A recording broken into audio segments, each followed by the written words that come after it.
Adam@Squirtle.com right now for more information. Blazer Bling offers a huge selection of trendy and affordable styles, providing customers with the best shopping experiences since 2016. Stop by the store and check out the new fall items, located at 408 Main Street, Garber, Oklahoma. You can also shop our website at blazerbling.com or over on the app, available on Apple and Google. We offer fast and free shipping on all orders. Who have participated in band, cheerleading, and football. First up, we have senior band member Peyton Munden. She is the daughter of Misty Munden and Bruce Munden. She's played the flute in that Garber band 4 years, and she serves as drum major. Peyton's band awards are all area honor band and first place drum major at the Stallion Battalion Marching Contest. Her favorite memory is the 8th grade lock-in at the school. She plans on attending college and majoring in criminal justice. Next up, senior band member Colton Neely. He is the son of Shelley and Daryl Brown. He has played the horn in that Garber band for 4 years. His favorite memory is riding a roller coaster for the first time during the band trip to Tennessee. He plans on studying welding and going to work for Ditch Witch. Next, we have senior band member Allison Speaker. She is the daughter of Tim Speaker and Lori Frem and is being escorted by her grandparents, Alan and Paula Frickenschmidt. She has played the flute in that Garber band for 4 years. Her favorite memory is when the band made finals at OBA in 2019 and the seniors were crying. She plans on attending college.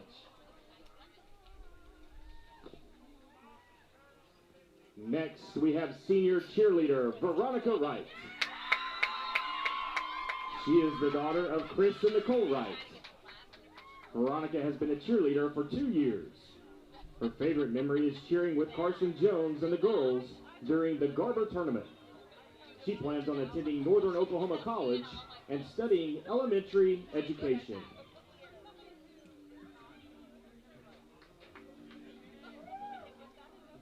Next, we have senior footballer Solomon Bishop. He is the son of Brian and Tracy Bishop. Solomon has played football for 2 years. His favorite memory is scoring touchdowns on fade routes. He plans on attending college and doing something good for people.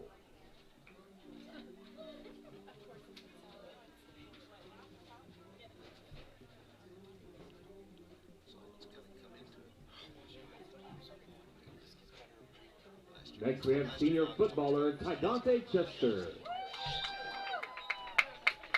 He is the son of Trina Wilson and Roderick Chester. Tidante has played football for 2 years. His sports awards are First Team All-District Offensive Specialist and Honorable Mention All-Northwest Team. His favorite memory are all the bus rides back from away games. He plans on attending college and studying nursing.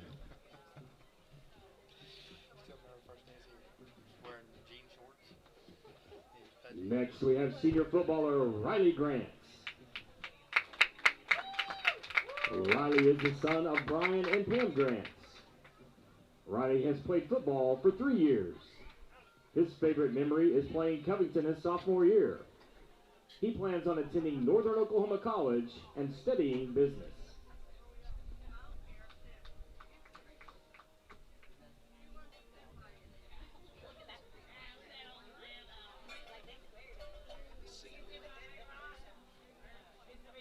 Next, we have senior footballer Nate Moore.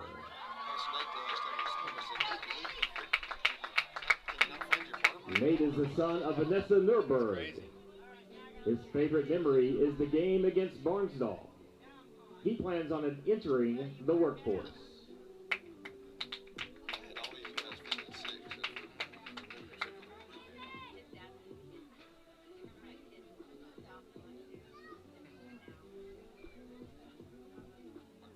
Next, senior footballer David Nagel.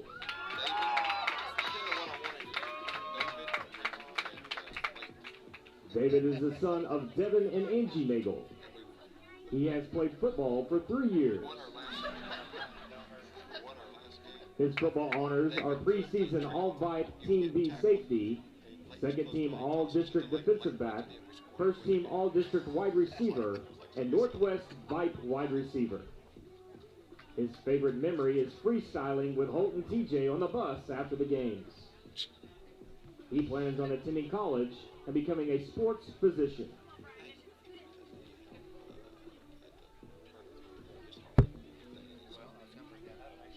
As we bunch the parents up, let's note this is an outstanding group, so let's give these seniors and their parents a hand for all their time, effort, and education in local schools and their activity program.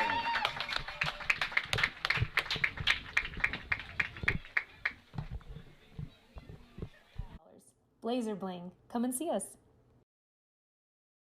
It's no secret Pioneer Cellular cares about the students of our communities because we're in your communities with more retail locations than any other.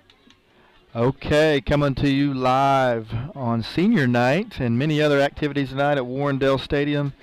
I've got Mark Hatton, legendary principal and coach here at Garber Public Schools. Mark, how long were you here? Actually here 25 years. 25 years. And you actually lived in the Covington district for the last 15. For the last 15 years. So a little tie-in to tonight. Huge game tonight. Coached at Covington for a couple of years. Coached? I forgot about Way that. Way back when, yeah. So you have ties to both schools. Huge game tonight. District and playoff implications. Whoever wins tonight probably will be second place in the district, get to host a home playoff game. Obviously the war on 74 tonight. Just a big game all around in the county, and lot on the line. So Coach, or Mr. Hatton, you were here 25 years.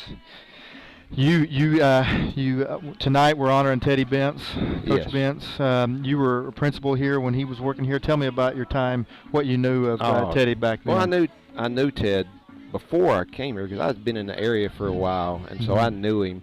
In fact, the first year I came, '94, was his first year back coaching in quite some time. He had coached off and on different times, but that was his first time back. Was in '94, and had a huge. They were huge. Had a good team. He has a lot of good teams, and of course with Ted, the thing I always appreciated was I knew things were taken care of. I didn't have to worry about problems and all that, and they were well coached, and discipline was never an issue. So that was with him and Warren. That was never a problem. Yes.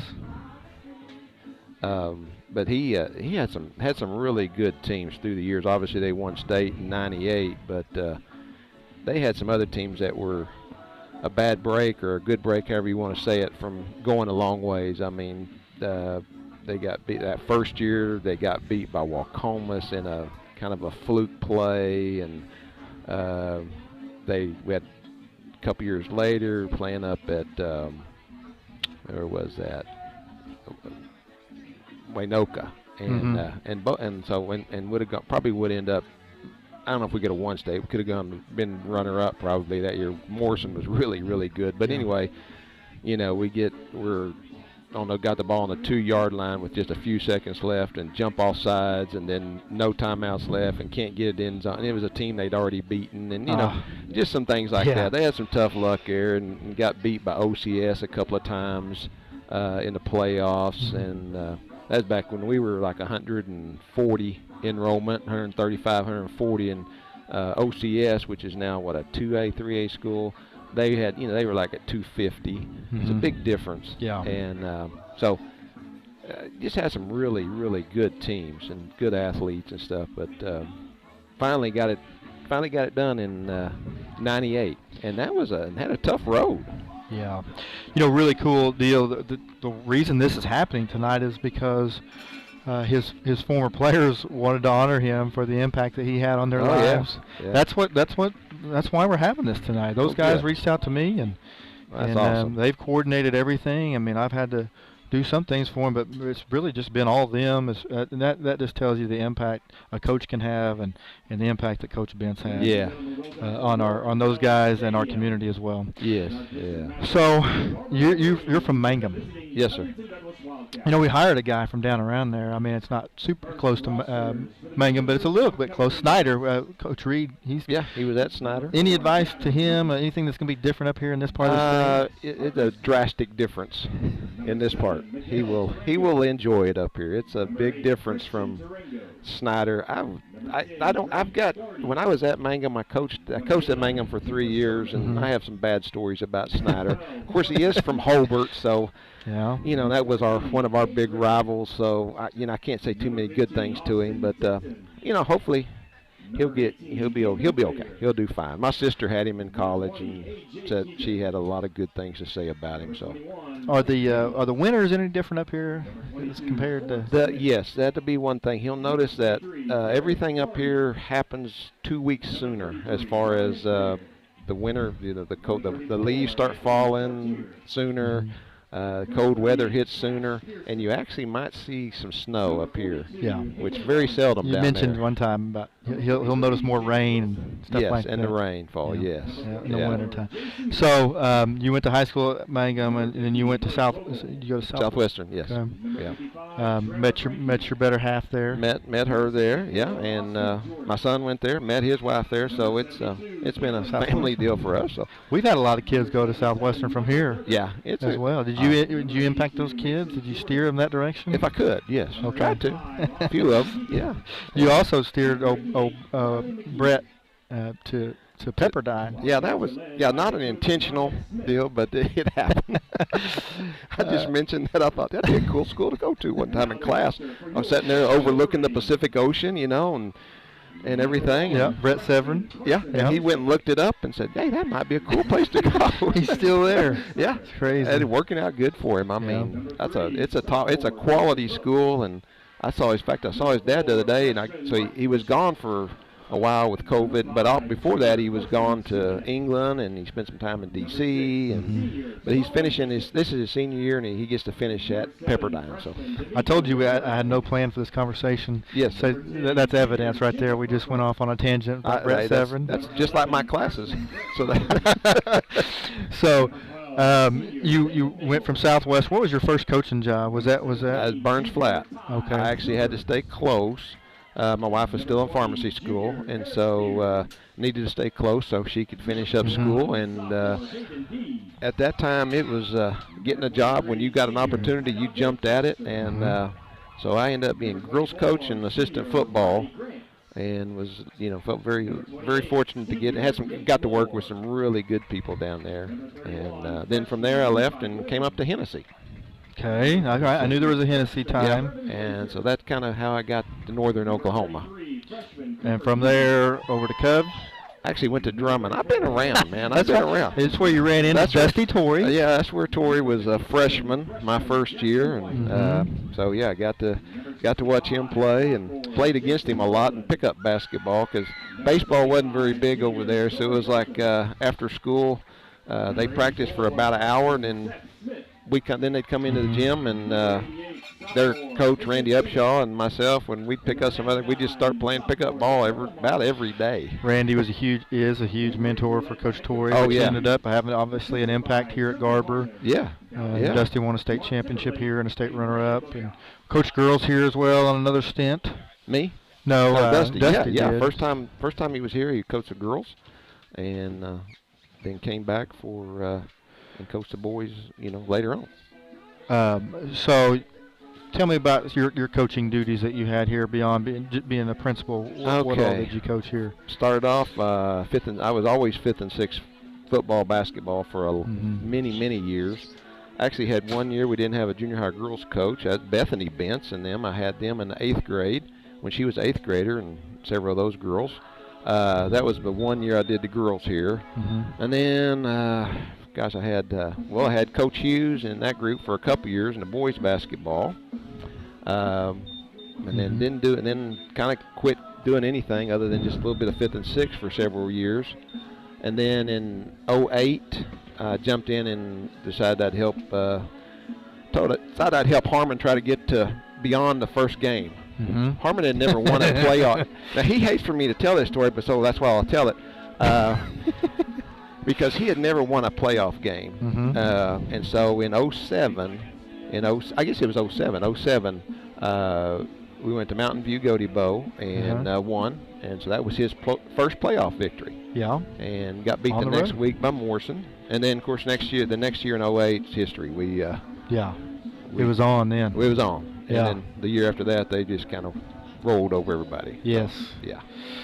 Oh, man, that must have been a fun time. It was. And you were here for the 08 and won it, but then you took off on us. Yes, I did. I decided to go play superintendent for a couple of years at Wacomas. Uh-huh. And had really nice people over there, and they were really good to me. But superintendent was not my thing. I kind of like being around the kids a lot more and dealing with them more. So was fortunate enough to be able to come back here. Came back here, and then you retired, and I appreciate that. Yes, because you opened the door for me to walk in and impacted me tremendously in that regard. But also, then you came back. I was a principal for 1 year, and I had the honor of hiring you back again. You didn't really leave. You taught a couple hours for us, semi-retired, and honestly, you did me and this school system a huge favor by coming back. Only made a paltry sum for 2 years. Helped us out tremendously. Helped a young superintendent out get off on the right foot financially within the district. Saved us a ton of money. I'll name the amount of money you saved us. You saved us about $140,000. Really was a springboard. Now, I will be getting that eventually, right? Is that how that works? Yeah, I think it's deferred. I'm not sure how long. Okay. Just down the road. But anyway, still, I will always appreciate that. And so then you were a principal. How many years did you? Okay, so I was 25 years at Garber, so 2 years of soup. So I've been here in this area since '94. Yes. And when I came back after I left Wacomas, I actually came back and coached basketball and football a few more years after that. So anyway, I had a blast here, and I tell people, I say, hey, I never had a day that I got up that I wasn't excited to go to work. Tell me about some changes you've seen at the school. Everybody's probably heard my story, but it's when I come and do my interview, they're all excited because they got that sidewalk in front of the high school, and that was the first thing that had been built around the school for 20-something years. Let's keep the camera here on the band if we could, if that's possible, or we may have to go to commercial for the national anthem. We'll be back. They are a nonprofit 501c3 caring for the wounded, honoring the fallen, and continuing the mission. Also tonight, that Garber Band is proud to welcome a special guest to conduct our national anthem, Mr. Larry Beebe. Mr. Beebe was the director of bands at Garber from 1974 to 1979 and served a second stint as director from 1980 to 1985, giving us 10 years of the best years of his illustrious career. Under his direction, the program earned numerous superior ratings in marching and concert band at the regional, state, and multi-state levels, leading to the band becoming known as That Garber Band. The band also performed at festivals in Louisiana, Tennessee, and Colorado under his leadership. In addition, Mr. Beebe was and is still one of the most respected band directors in the state of Oklahoma, receiving the Oklahoma Bandmasters Band Director of the Year Award in 1994 and being inducted into the Oklahoma Bandmasters Hall of Fame in 2007. Ladies and gentlemen, Mr. Larry Beebe.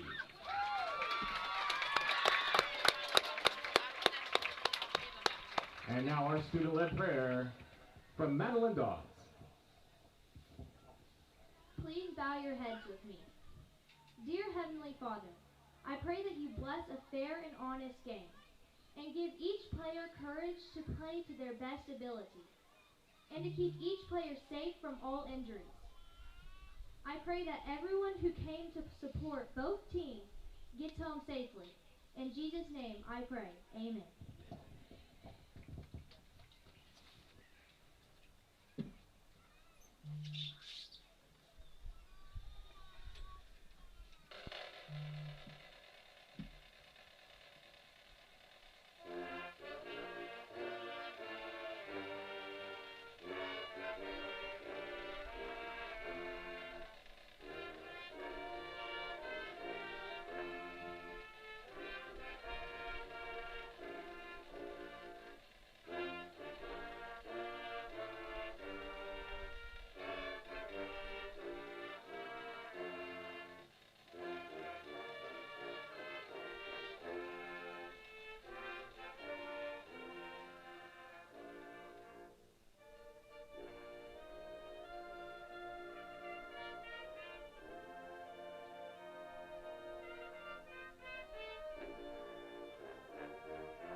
Okay, like I said, a lot's going on tonight. We also have alumni band here, and then the great Larry Beebe.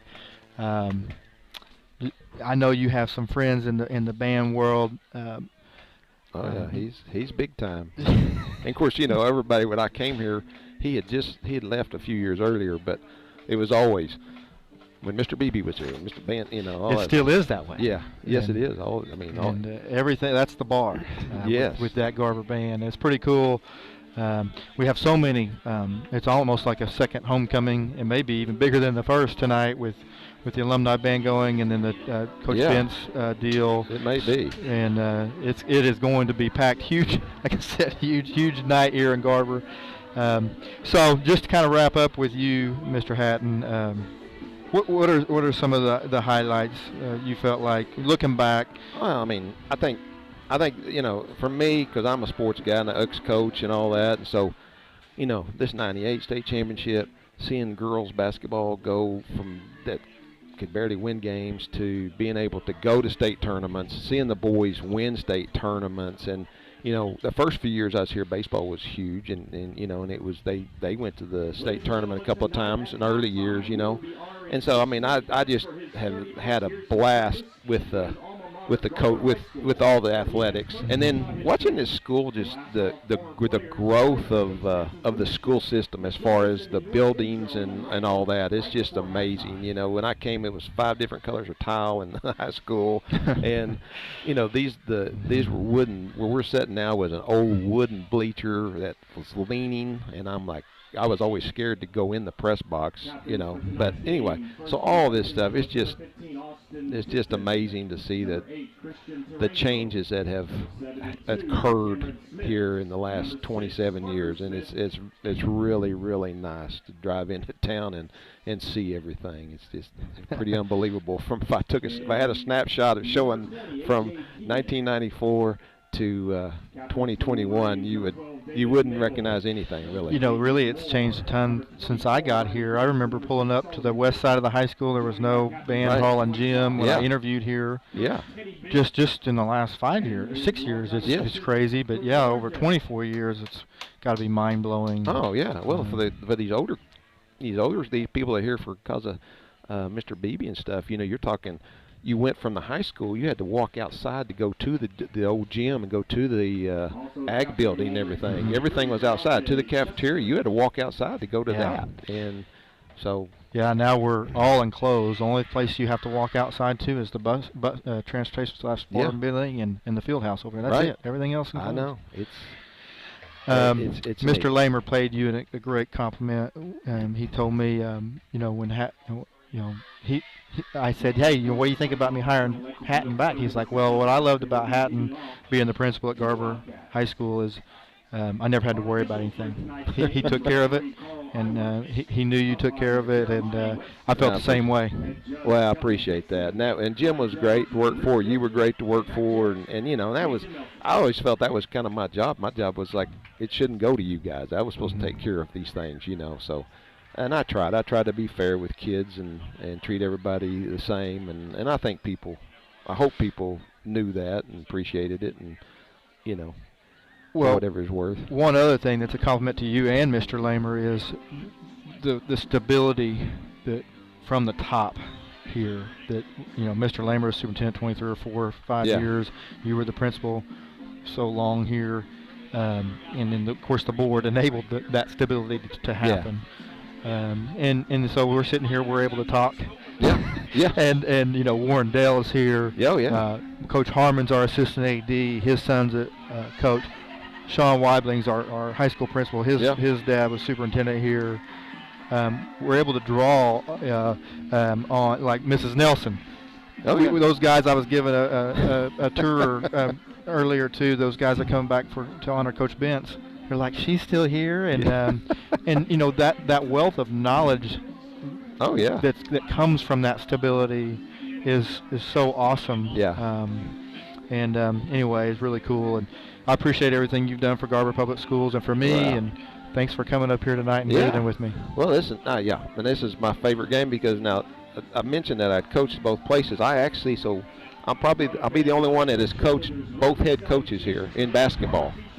Now, the fact that they're both football coaches probably says something about that. I wouldn't have thought Brian Smith played basketball. I would have had no guess there. So. Point guard. Point guard. Okay. Yeah. Boy, I could tell. Coy's a big dude. Yeah.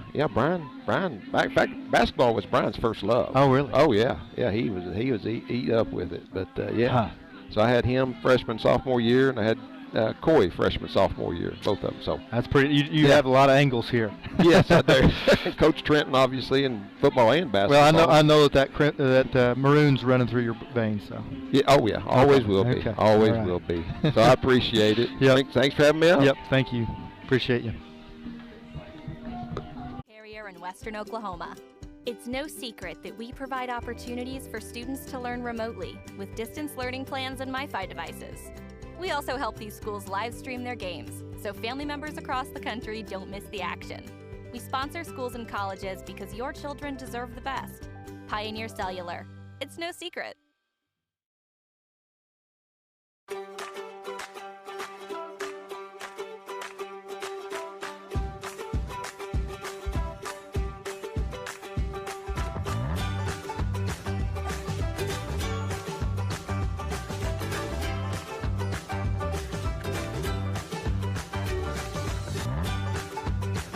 Stream with Oklahoma's #1 high school streaming service, Squirtle.tv.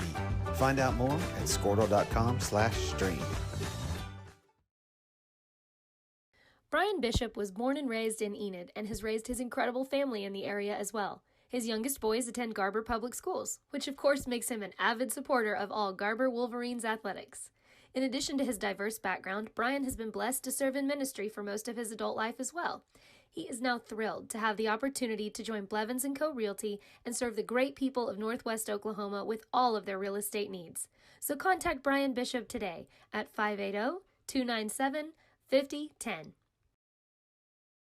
Dr. Matt Dieselhorst at Dieselhorst Sports and Orthopedics can help you get game day ready. Dr. Dieselhorst works with athletes. Yeah, I can hear you. Okay, we're good. Welcome to Garber Wolverines TV. We're under 2 minutes to kickoff. Garber Wolverines are about to take the field. And Will Jones and I are pumped up tonight for the War on 74 rivalry. We watch the Wolverines take off out the helmet. Got a bunch of fans out on the field. Packed house tonight, both sides. Should be lots of fun. Yeah, Wolverines come out, big game. You can feel the excitement in the air, and I've been waiting. We've all here at Garber Public Schools been waiting for this game. We know our neighbors to the south feel the same way. This is just a game that's been pointed to on the schedule all season long. Oh yeah. Both teams pretty amped up for it. Always will be. Just a little background information. Garber's coming in record 6-1. Last week won 56-24 over Yale. Flashback to Yale, if you listened, we have a way better setting tonight, I guess you could say, than last week. Friendlier confines. Yes. I apologize for splitting, or we didn't do it, but I know that some folks at home had their eardrum split last week, but it's good to be back here in Garber and in the friendly confines of Warrendale Stadium in this nice press box. Oh, yes. Definitely blessed, to say the least. So, quickly over Covington, record 4-3, 2-0 in the district last week, 46-0 win over Barnesdale. And we are already out on the field at Warrendale Stadium, and the War on 74 is about to begin. Onside kick, quickly, a little trickery, but number 10, Drake Daughtry, jumps on it, so Covington will take over right outside the 50-yard line. Definitely a concern for the Wolverines tonight is kicking to number 6, Parker Smith. He's got a lot of speed, and so I anticipate that we won't have a lot of deep kicks unless they feel like there's a wind at a back. We can kick it in the end zone. Yeah, Parker Smith, definitely real athletic kid, real quick. Going to be playing quarterback tonight for the Wildcats. As he comes out, he's in the gun, got twins left, one receiver right, and he's going to take off to the right side. And looks like number 3, Trenton Hoops, hits him in the backfield after a gain of 4 or 5 yards. I think we're going to see a lot of Parker Smith tonight running the ball from the quarterback position. Quickly back to the ball is Covington. got a guy in motion, handoff to number 20, A.J. Keegan, and he gets a few yards upfield for about a gain of 4. Lots of Wolverines in on the tackle, so short gain will bring up a 3rd down. Yeah, David Nagel really sniffed that one out as well and was able to hold him short of the 1st down marker. Yeah, David Nagel, one of the pillars of this Wolverine defense, leading the team in tackles with 87 tackles on the year through 7 games. Defense. Psycho defense. That he is. He eats that up for sure. Parker Smith rolls out the left side looking for a hole, cuts back right, finds a hole, and gets taken down by David Nagel, but gives the Wildcats a 1st down. Looks like we played that pretty well to where the play was supposed to go, but a nice cutback there by Smith. Ball will be spotted at the Garber 35-yard line. The Wildcats get to the 35-yard line, 1st and 10 after the gain by Parker Smith. He's in the gun. Handoff to number 8, Christian Tarango, and he is hit in the backfield by Ty Chester. Woo! Big hit. They ran it right at Chester that time, and I don't think that you'll see them running at Chester most of the night, but that's kind of an indicator of what it looks like when you do, Coach. 2nd and 11 coming up after the loss. 20 Keegan in motion. Parker Smith trying to find a hole. Low quarterback draw, and Hoops brings him down, but Parker Smith gets a gain of about 8 to bring up 3rd and short. Yeah, Parker Smith, I mean, he's a good athlete, and he's a good basketball player, too. He's built pretty thick, especially his lower body. He's a powerful kid. Definitely going to be a handful for the Wolverines tonight. Parker Smith quickly into the shotgun formation, still alone in the backfield. Twins left, same formation we've seen all night, 1 wide right. Parker Smith gets snapped, and there's a flag on the play. That helps. Yeah, he just moved the football. He kind of hitched his snap there, and we'll take that extra 5 yards backwards. That'll bring up 3rd and 6 on the play. Ball will be on the Garber 31-yard line. 3rd down and 6. Quickly back to the ball of the Wildcats. 3rd and 6. Parker Smith calls number 8. Tarango in motion. There's a snap. He's trying to get to the right up the middle. Gain of 4 yards to bring up 4th and short. 5 yards. It's close. First by number 12, David Nagel. Also in on the First 4th down of the night for the Psycho defense. 4th down and 1 for Covington Garber.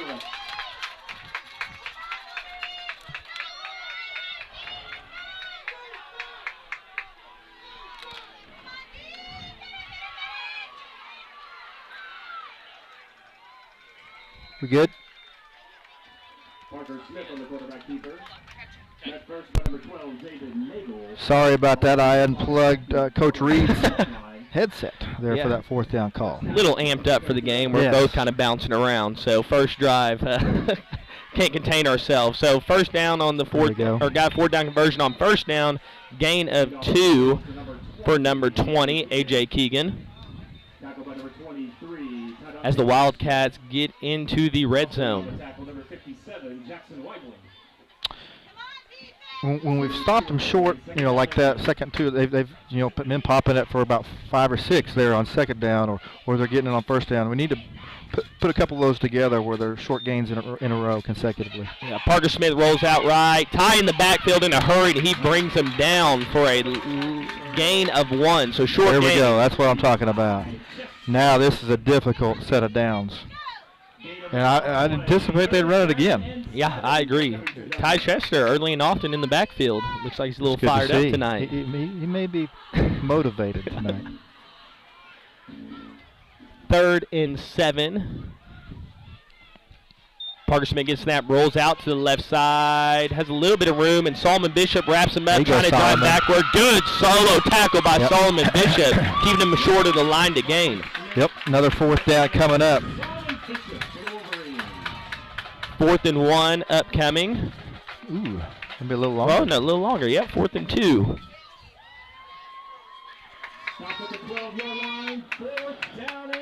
Quickly to the balls. Parker Smith, the Wildcat offense. There's snap, rolls to the right side. Get to him, Hoops on him, throws it up.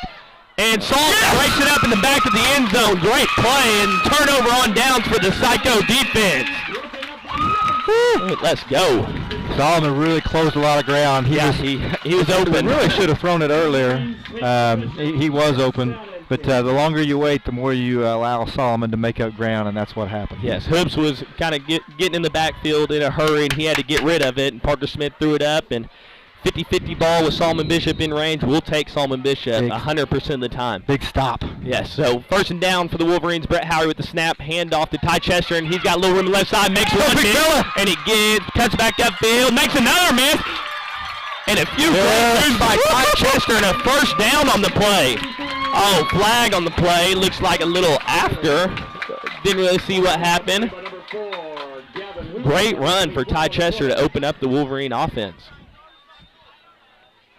Who did you feel like that was going to be on there, Coach? Oh, I mean, behind the play, there's a big hit, it looked like, in the area of Cooper. Was it after the whistle? Yeah, that not after. Still be a first down, or was it?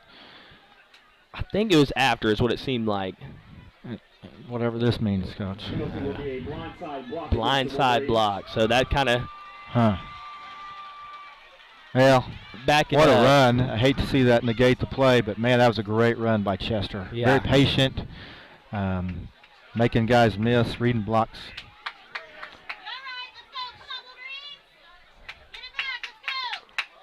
Still be first down, I believe. So first and 10, we'll just lose some yardage on the 15. First play for the Wolverine offense. Ty Chester made 3-4 Wildcats miss, but it'll back up due to a penalty. Howery quickly in the gun. There's a snap. Swing past the Ty. He gets hit in the backfield by A.J. Keegan. Just didn't have any room.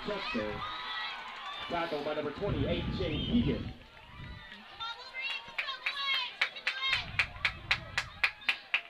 We lose a little there, Coach. Yep. Yep. B-ring up second and 13, looks like. On our own 9-yard line. Howery alone in the gun. Twins right. Or no, trips right. Got both Bishops out there. David Nagel gives a pump fake, rolls out. Solomon's got a little room. Great ball. Yeah. So Wolverine first down. Sorry, those of you at home, I'm kind of cheering up here. Yeah, that's how it's got to be tonight. It is Garber Wolverines TV, so. Yeah. Great ball by the freshman. Myself a little bit. Hand off to Mark Bishop, looking for a little room, tries to get to the outside. It gets brought down. Yep. Looked a little iffy. Could have been horse tackle. Yep, there it is. There's the flag on the play. One or two. It's either the front of the collar or on the face mask. There we go. Get that yardage back that we lost. Yeah. And then some. Yeah. Sometimes when you're trying to tackle Mark Bishop, it's just grab whatever you can because you can't let him get to the outside. Yeah, he's slippery and explosive. He's shown that a lot of times already this year. And we've liked running him on the jet sweep. I mean, he's averaging, I added up today doing a little stat work, averaging 15 yards per carry when he gets it on that jet sweep. Wow. So, pretty good. Yeah, that's a first down. Yeah, I like that play this year. That play, well, I'm just going to switch gears to his brother, Solomon Bishop. He just gets better every week. Oh, he's had a heck of a season. Like you said, it just feels like he's gaining momentum. Every time we see him, he looks better and better. We're going to wave that flag off there, Coach. Oh. I don't know. I mean, we're up in the booth, and you kind of called it, and flag was on the ground. You would think if we can see it from that far away, everybody would be on the same page. But looks like we are wrong, so 2nd and 10. Still a discussion there, but Coach Hughes is going to throw in the towel. And here we go. Well, that's probably, the second time we've been wrong all year? We were right. Officials just didn't see it that way.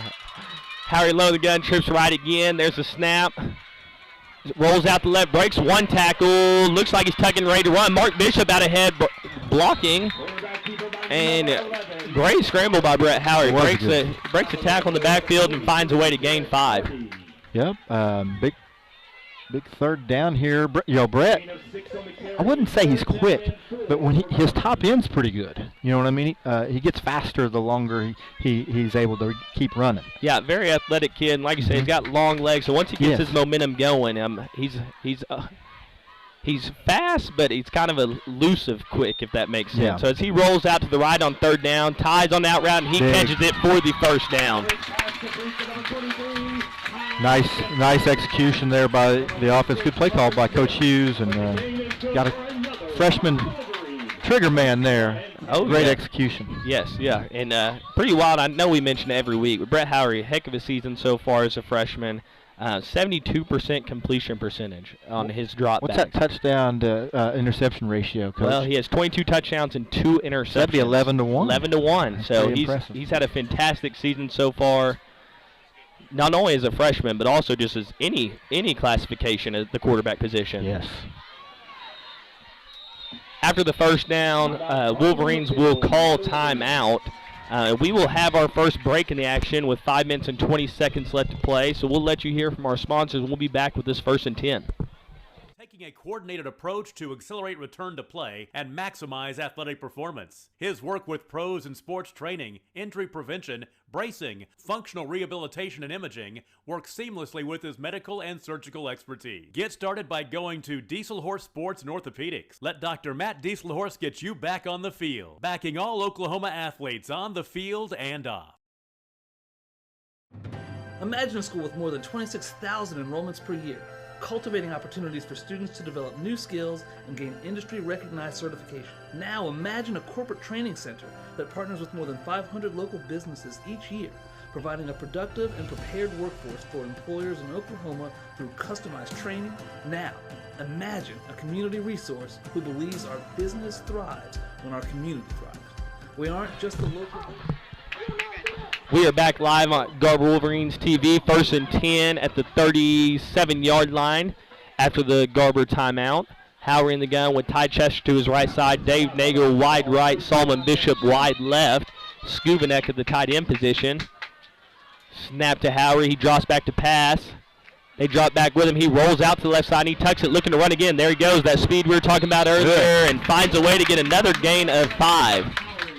That was just decisive by Brett. Early in the year, you might have seen him try to wait a little longer, but he saw nothing was there and just made something happen with his legs. Great job.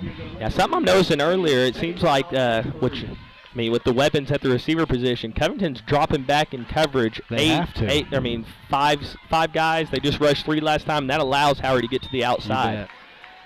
Ty Chester with the run up the middle on 2nd and 4. Gets a short gain to bring up 3rd and 2.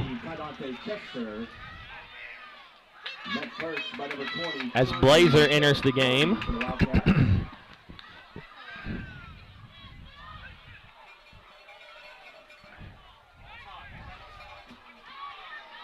Little discussion right there. 3rd and 2.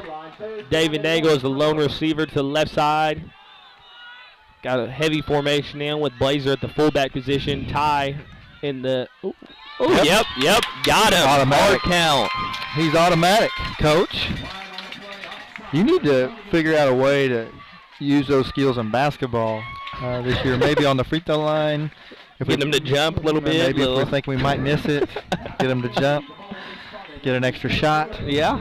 I don't know. Maybe there's something else. We got to find something because he is elite at it. Last week he had 20 yards off of it. Yeah.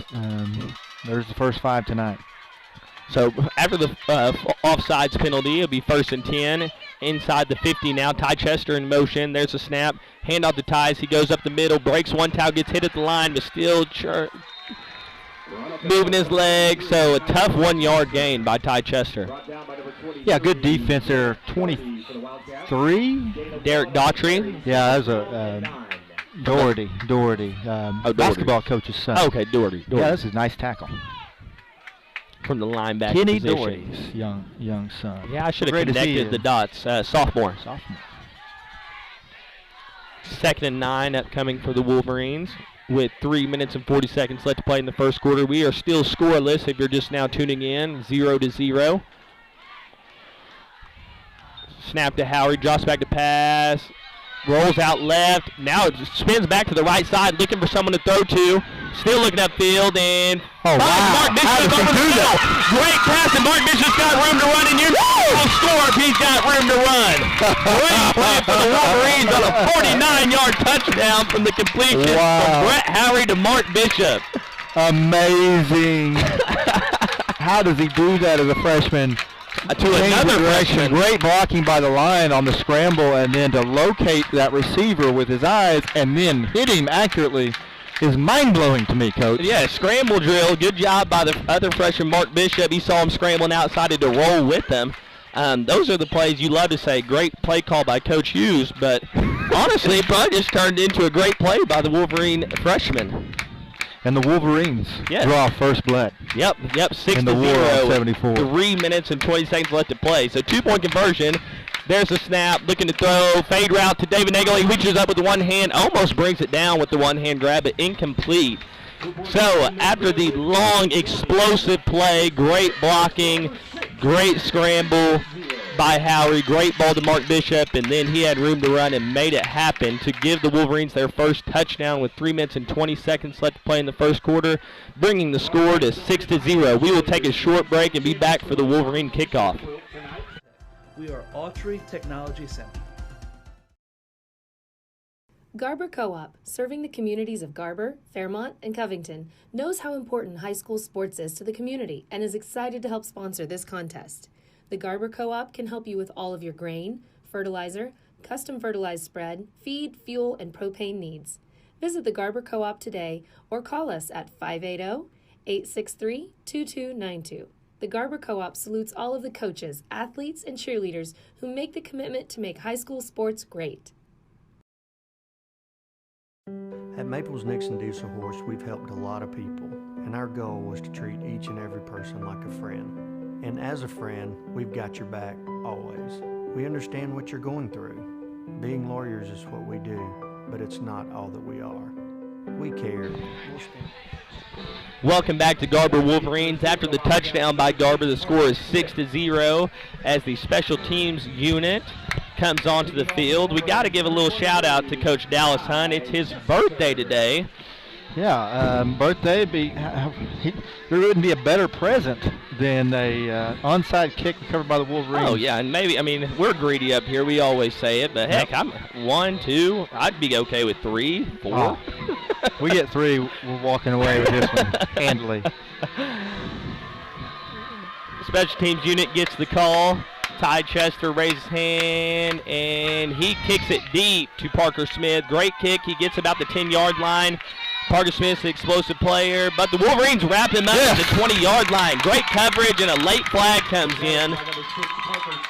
Couldn't really tell. Looked like a clean tackle, so maybe I'm being hopeful looking through maroon eyes, but I'm hoping for maybe a hold call late. Yeah, at the 20 there, it was right close right to where he on tackled. The tackle. Looks like calling face mask, isn't it? I hate that. I didn't see it from here, but obviously I know that Covington fans that aren't able to make the game are watching this broadcast since this is the game of the week. So I apologize to you in advance, Covington folks, and we're a little biased here. Maybe just turn the volume down. But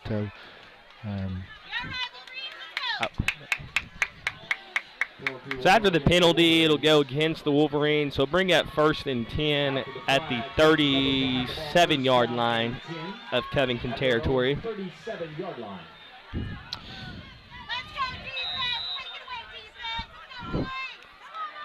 Parker Smith alone the gun. Twins right this time. Wide left. Calls Keegan in motion. Hand off to Keegan up the middle. We got to grab the jersey. Couldn't tell who that was. It was hard to tell. I think Seth Smith, I believe, got a hand on him. Barely. He just held on for dear life. 2nd and 6 from the 40-yard line. Same formation. Quickly to the ball. Parker Smith with a fake handoff, play action. Yes. There's a flag behind the play. Great tackle by Mark Bishop. Solo tackle on the edge. That was a nice tackle. Close to the line of game, but like we said, got a flag on the play, so we'll wait the call from the official. As good a player as Smith is, Parker, the openings that I was seeing that he might have, I was a little concerned, but they obviously held us to create those openings. So after the holding call, bring up a 2nd and long situation. Good opportunity for this Psycho defense. Brought the ball at the Covington Douglas 30-yard line. Packed house here tonight Yeah, at that's what I was Stadium. just leaning out the window, man. That's a great-looking crowd, and at least as good as the Pioneer crowd. And I want to say Covington may have traveled a little better than Pioneer did. Yeah, I agree. This is, you can tell, circling the stadium. Got a lot of standing room only people along the fence. Snap to Parker Smith, rolls to the right side. He's got looking deep, ball up, Overthrown. intended for number 4 Gavin Hooten, but it was overthrown. This is a great opportunity for that psycho defense here. 3rd and long. 3rd and long. Well, this is when they're behind the chains. They're uncomfortable. You know, earlier they were getting, you know, the 4 or 5 yards. You know, it was third and 3. Yeah, 4th and 1. And 4th and 1. This is where a lot of times you get them out of their comfort zone and we can get a turnover here. And you can even tell, I mean, just play call coming in. They were more hurry up early. Now we're getting to 10 seconds left on the play clock, not hurrying up to get to the line. Mm-hmm. Could see a timeout here. Yeah, it looks like we're going to see a timeout. As we talk about, they're not as quick to the ball, I hope. Well, they need to throw the flag then. There we go. Yeah, late timeout. So we'll take a short break. Well, and they're calling They called the penalty. Well, now we got a little confusion. Yeah, he never called timeout. I kept waiting on him to. I don't know. Maybe they're going to give it to him. Oh. Yeah, they are. So it looks like they will give him the timeout. So we're going to take a short break. When we come back, it'll be a big 3rd down and 17 for the Wildcats on Garber Wolverine TV. Beside you throughout the entire legal process, not just as lawyers, but as your friends. We are Maples, Nix, and Diesel Horst, and we are here to help.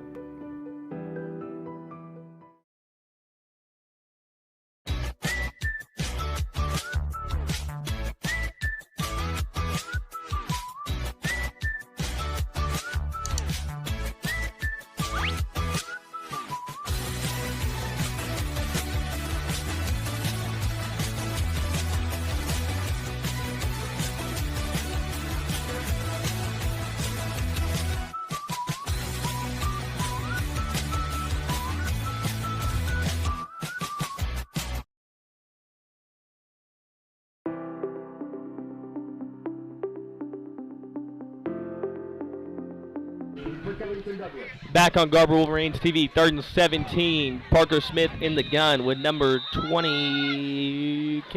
Number 20 in the backfield. Number 4 in motion. Fakes it, looking to throw deep. Rolls back. Good coverage early. Interception, go, dude. Nice job. So off the hands of number 4, Gavin Hooten, and Dave Nagel was right there to make the INT to give the Wolverines the football. Back when the Oklahoma Sooners were good on defense in the early Stoops days, those 3rd and long, you can almost count on a turnover. And those are those turnover downs right there. Great job by that psycho defense to get it done. Big turnover, giving the Wolverines the ball at the 30-yard line. Throw is just a little bit behind Hooten, and once it went off his hands, David Nagel swooped it up. So hand off to Ty on 1st and 10. Bunch of Wildcats in on the tackle, so short game, bringing up 2nd and 8. Back first by number 23, Derek Doherty of Covington Douglas. The North Sideline get the play call from Coach Hughes. First drive successful for the Wolverines after the explosive play for the 49-yard touchdown. Had a great conversation with former defensive coordinator Mark Hatton on the 2008 state championship team. You know, he liked that play. Oh, yeah, fired up for sure. So 2nd down, drops back past Howery, looking deep.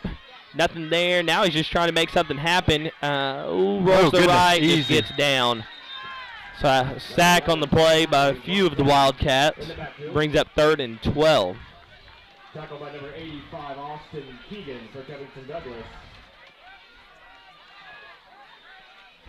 Looked like we were trying to send David Nagel out on a deep route right there, and good coverage by the Wildcats. So smart decision by Howery. I mean, even though it was a loss, we don't want to throw it up with double coverage, something like that in a situation that we are in. So 3rd and 12, under a minute left to play in the first quarter. Twins left, Solomon Bishop in motion. Past the line of scrimmage, there's a snap, and Solomon Bishop is going on a wheel route, looking at throws, trying to find somebody open. He bounces around, rolls out left. Makes a juke move. Great move by Harris against upfield. Solomon Bishop with a good. Oh, I thought maybe. Good scramble, but looks like there would be a block in the bag. Yeah. Isn't that what you got? Yeah, it's tough. You're wanting to help your teammate out. It's just so hard to lay off there when you see the back of the jersey. That's the rule.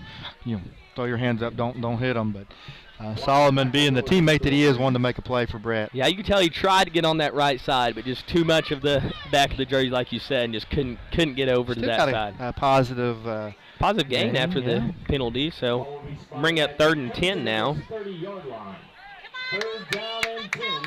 Howry's showing off the scrambling capability tonight early. Is. I think that's a great point that you made with them dedicating so many to coverage. That's opening up some running lanes for him. Yeah, it seems like, 3 people at the most so far. And 3 come again. Howry steps up in the pocket, rolls right. He's got a little room now. Finds David Nagel on the run. Great ball. David Nagel breaks one tackle, gets the first down. Coach, that moving up in the pocket that he just made looks like a senior. Yeah, just look exactly like experience. Oh, blitz coming outside. Let me just step up, stay comfortable, eyes downfield. That's really impressive. That's what you see on Saturdays. Yeah, no doubt about it. Well, now you do for OU. You didn't a few weeks ago, but suddenly you do. 1st and 10 for the Wolverines after the pass to David Nagel. Solomon Bishop in motion. Snap, hand off to Solomon Bishop as he tries to get to the outside. He makes a cut back upfield. Gain of 3 on the play. Number 6, Solomon Bishop for Garber. Tackled by number 20, A.J. Keegan for the Wildcats. And that'll bring us to the end of the first quarter. So, end of the first quarter, the War on 74. Garber is up 6-0 and threatening to score again. So we're going to take a short break, and when we come back, we will find the Wolverines at 2nd and 7 inside the red zone.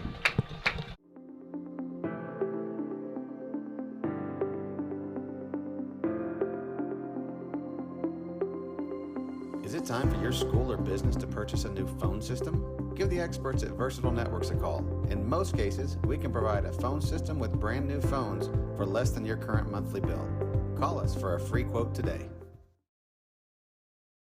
Allegiant Marketing Group produces inbound lead generation for our clients through integrated traditional and digital campaigns. We continuously develop new strategies, tactics, and productive efficiencies so you can reach your target market and get a measurable return on investment. This fast-paced world demands for your products and services to be presented at the moment your buyers need them. Targeted and innovative marketing creates your success. Call AMG today, your marketing partner. Support your school's booster club and get your business in front of thousands of potential customers. Talk about a win-win. Advertising packages start on this streaming station for less than $10 a game. Call 405-726-0835 or email adam@squirtle.com right now for more information. Blazer Bling offers a huge selection of trendy and affordable styles, providing customers with the best shopping experiences since 2016. Stop by the store and check out the new fall items. Located at 408 Main Street, Garber, Oklahoma. You can also shop our website at blazerbling.com or over on the app, available on Apple and Google. We offer fast and free shipping on all orders over $50. Blazer Bling, come and see us.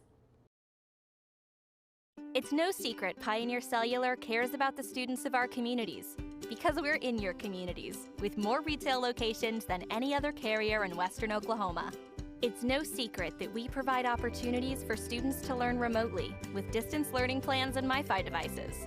We also help these schools live stream their games so family members across the country don't miss the action. We sponsor schools and colleges because your children deserve the best. Pioneer Cellular.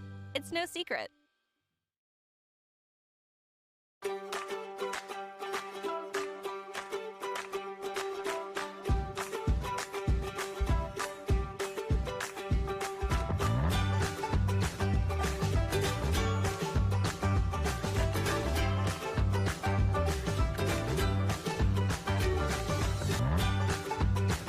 Stream with Oklahoma's #1 high school streaming service, Squirtle.tv. Find out more.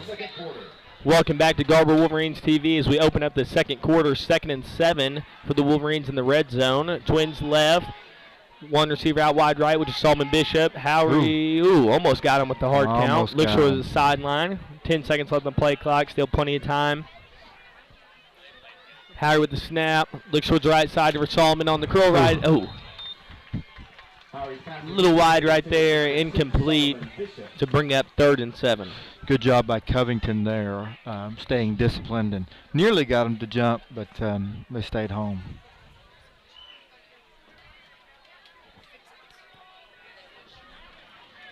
Third and 7 in the red zone for the Wolverines. Ty Chester at the tailback position. Solomon Bishop in motion. There's a snap. Play action to Solomon. Hand off to Ty. Yes, he Ty. 2, 3, Yes, 4 Ty. tackles and just keeps trucking. As he's close to the first down marker, and it looks like he's got it.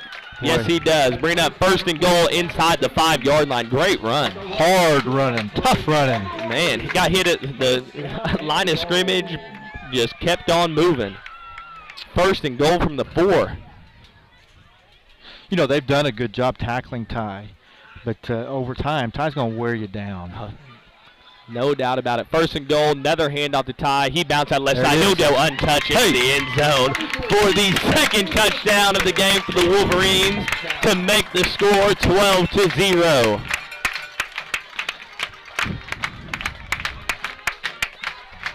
So after Ty went up the middle the last time, they kind of packed it in the middle, and he just took what the defense gave him, bounced outside.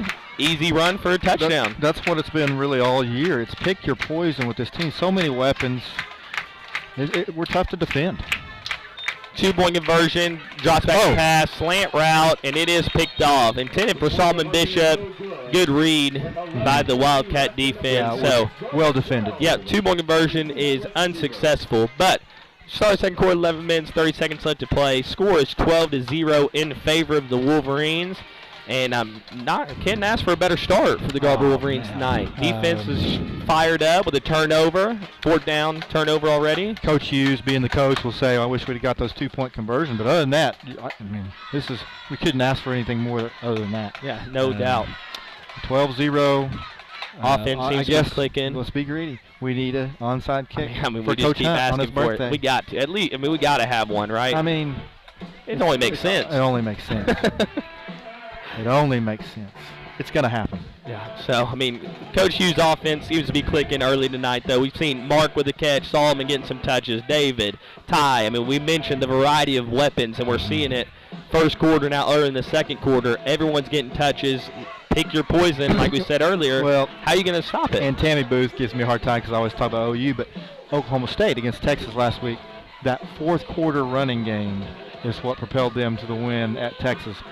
That's what's still looming for us with Ty. Yes. I mean, and you know, when you have a guy like that with a lead in the 4th quarter, that's where you can really lean on him. Yeah, so obviously we're looking a little bit advanced. We're being positive. I hope we keep this thing rolling in the right direction. We want to have that 4th quarter. Yes, no doubt about it. I'm going to go ahead and knock on wood. We're knocking on wood. We're good. We didn't jinx because we knocked on wood. It's not our fault. It turns around some way. Special teams unit gets the call from Coach Hunt. David Nagle comes in with the call. Wolverine fan base, loud and proud already tonight. Domingo with the fake. David with the sky kick. Ooh. Boy, that was right on the nose, 10 yards. Yeah, number 7, Miguel Tarango, freshman. I mean, I got to give him credit because there's a 4 or 5 Wolverines breathing down his neck as he fair caught that football. Really a nice kick and really a tough spot for a freshman young man to be in. Oh, yeah. With the guys breathing down your neck. I mean, if you game plan for that as Coach Hunt, you're like, hey, let's put a freshman in that situation, see if he can make that play. So I'm sure he did. 1st and 10 near midfield. Parker Smith, handoff to Keegan as he gets a few yards, breaks a tackle. Looks like he was bottled up, but kept moving, and a tough run for Keegan for a gain of 6. Well, he is a tough runner. I don't remember him from last year, to be honest with you, Coach, and I don't think he played basketball, so he may be a new young man on this team, but that was a tough run. Yeah, senior A.J. Keegan. Yeah, good-looking kid. 2nd and 4 for the Wildcats. They get the play call from the sideline. Got one back, number 7, Miguel Tarango. One wide right, one wide left. Tarango in motion to the right side. Parker Smith with the snap, Good, looking to right run. there. Oh, breaks one tackle, and Ty shoves him out of bounds Good. for no gain. Quarterback keeper by number 6, Parker Smith, steps out of bounds at the Garber 45-yard line.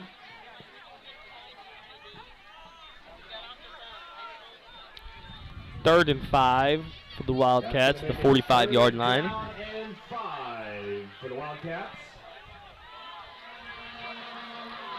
Got to give our guy, Mr. Weibling, credit with the third down music quickly on the buttons. It is impressive. Parker Smith rolls left, throws for grabs. Clark Bishop, reception. 50-50 ball, jumps it on the out route, and another turnover by that Psycho defense. Wow. Boy, defensive coordinator Trenton Harmon has to be pleased with the start of the Psycho defense tonight. You know, just to allude to Brett again, you know, Parker Smith's a senior. That throw was just a little off and enabled Mark to make the interception. I just continue to marvel at Brett and his accuracy this year for a freshman to be able to do that. After the interception, quickly on offense, Ty gets the carry, gets bottled up, but still finds a way to get some positive yards to bring up his 2nd and 8. Even though those plays are coming, you know, short yards, you know, 1 yard here, that's happened to Ty. We're setting them up for a play-action pass on first down here in just a little bit. Don't you think, Coach? Oh, I agree. I mean, as the defense, like we said, we're bringing a lot of guys in coverage. You bring up guys, you can look to throw, and as we drop back to pass, got a flag. They have a hold there. And Howery's just going to tuck it and run, gets out of bounds, smart decision. Close to the line of game, but we'll see what the flag is. Looks like it's in holding territory. Mm-hmm. I didn't see who did it necessarily, but definitely where they threw it indicates that's going to be the call.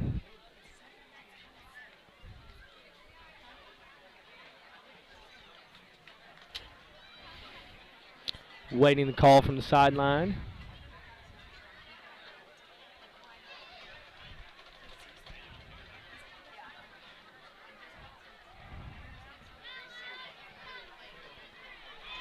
As we sit here and try to sort this flag out, I mean, we talked about earlier Mark's older brother, Solomon, closing some ground, knocking down a pass on 4th down. This is a weird discussion for this to take this long. Yeah.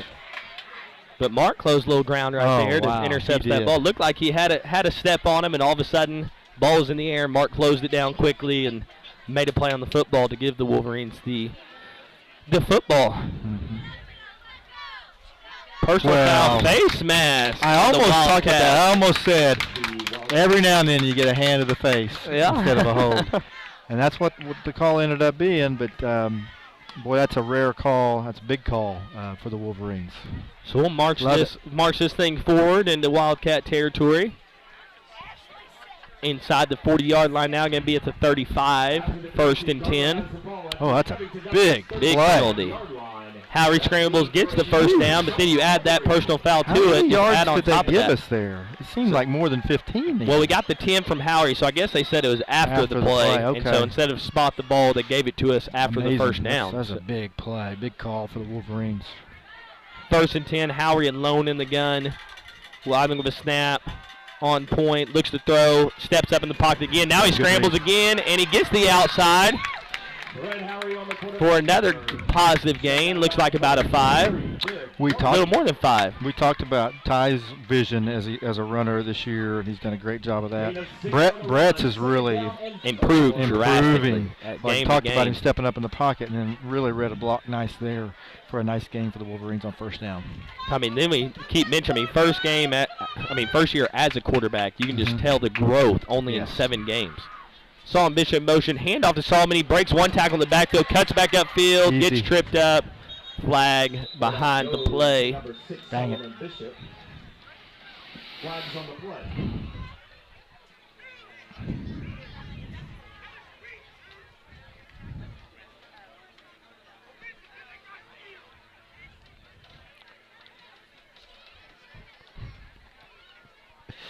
This is starting, against the Wolverines. Going to back up a little bit.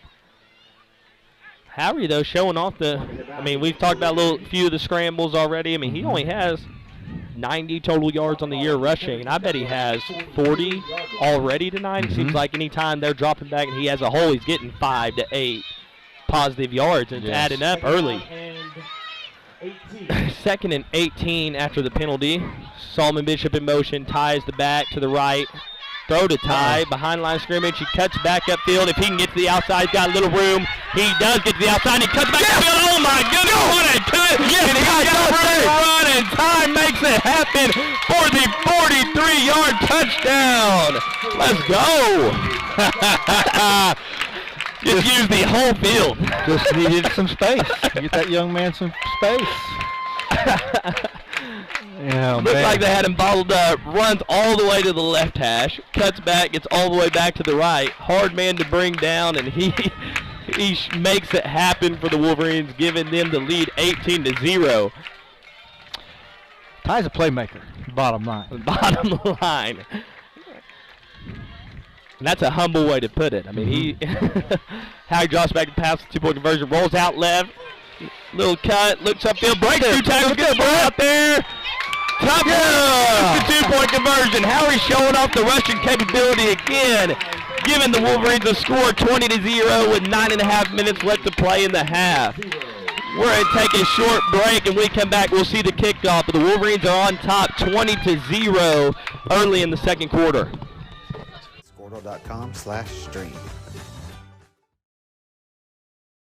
Brian Bishop was born and raised in Enid and has raised his incredible family in the area as well. His youngest boys attend Garber Public Schools, which of course makes him an avid supporter of all Garber Wolverines athletics. In addition to his diverse background, Brian has been blessed to serve in ministry for most of his adult life as well. He is now thrilled to have the opportunity to join Blevins & Co. Realty and serve the great people of Northwest Oklahoma with all of their real estate needs.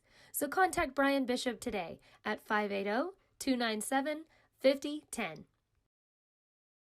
Dr. Matt Dieselhorst at Dieselhorst Sports and Orthopedics can help you get game day ready. Dr. Dieselhorst works with athletes of all ages, taking a coordinated approach to accelerate return to play and maximize athletic performance. His work with pros in sports training, injury prevention, bracing, functional rehabilitation, and imaging works seamlessly with his medical and surgical expertise. Get started by going to Dieselhorst Sports and Orthopedics. Let Dr. Matt Dieselhorst get you back on the field, backing all Oklahoma athletes on the field and off.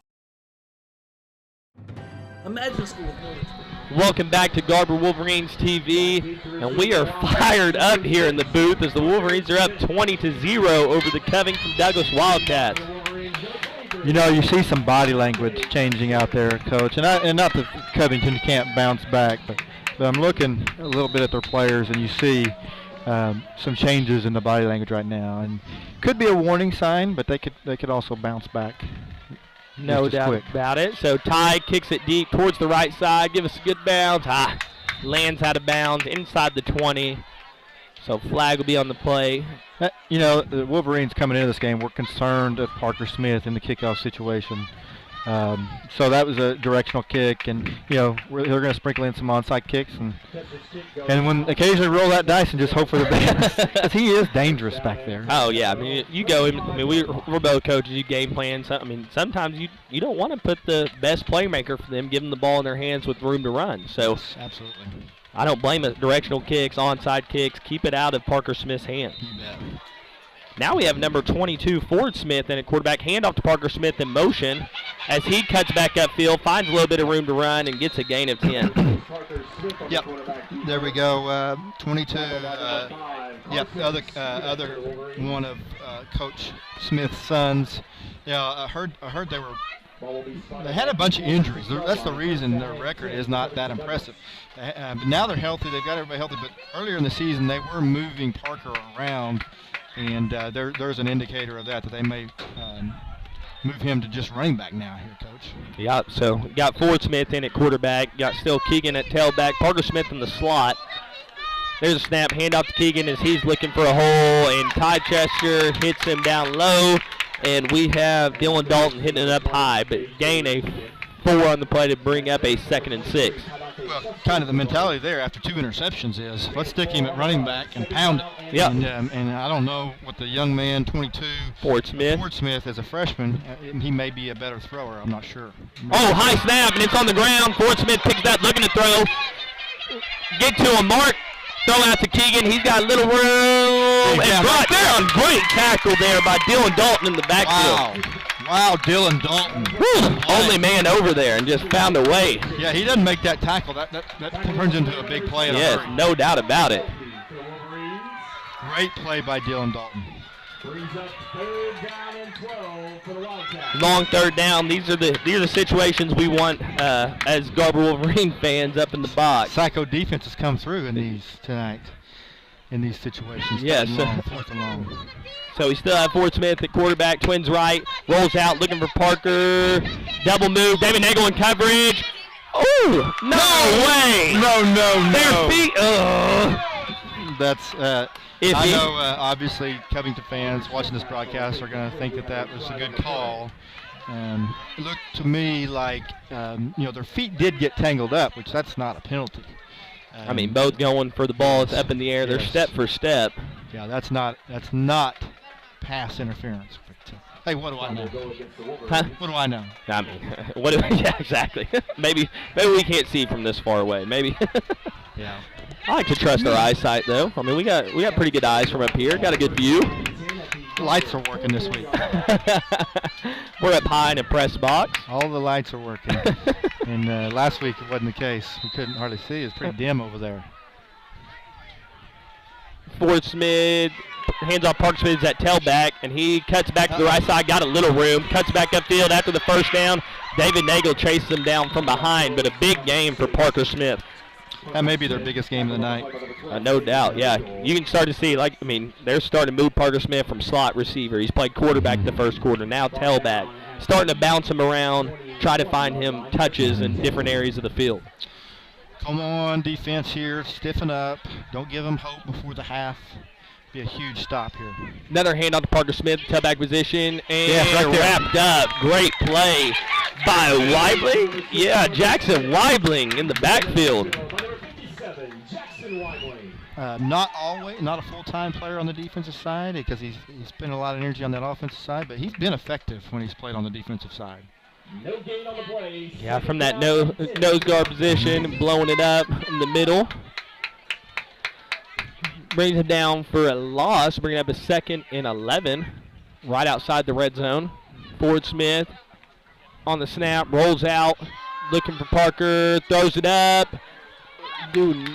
No. And it's incomplete. Another tangled up situation. Yeah, and it was yes, and it wasn't pass interference that time either, and that was even later. I think that's why we were able to for sure get away with it. Big 3rd down as we're close to the red zone.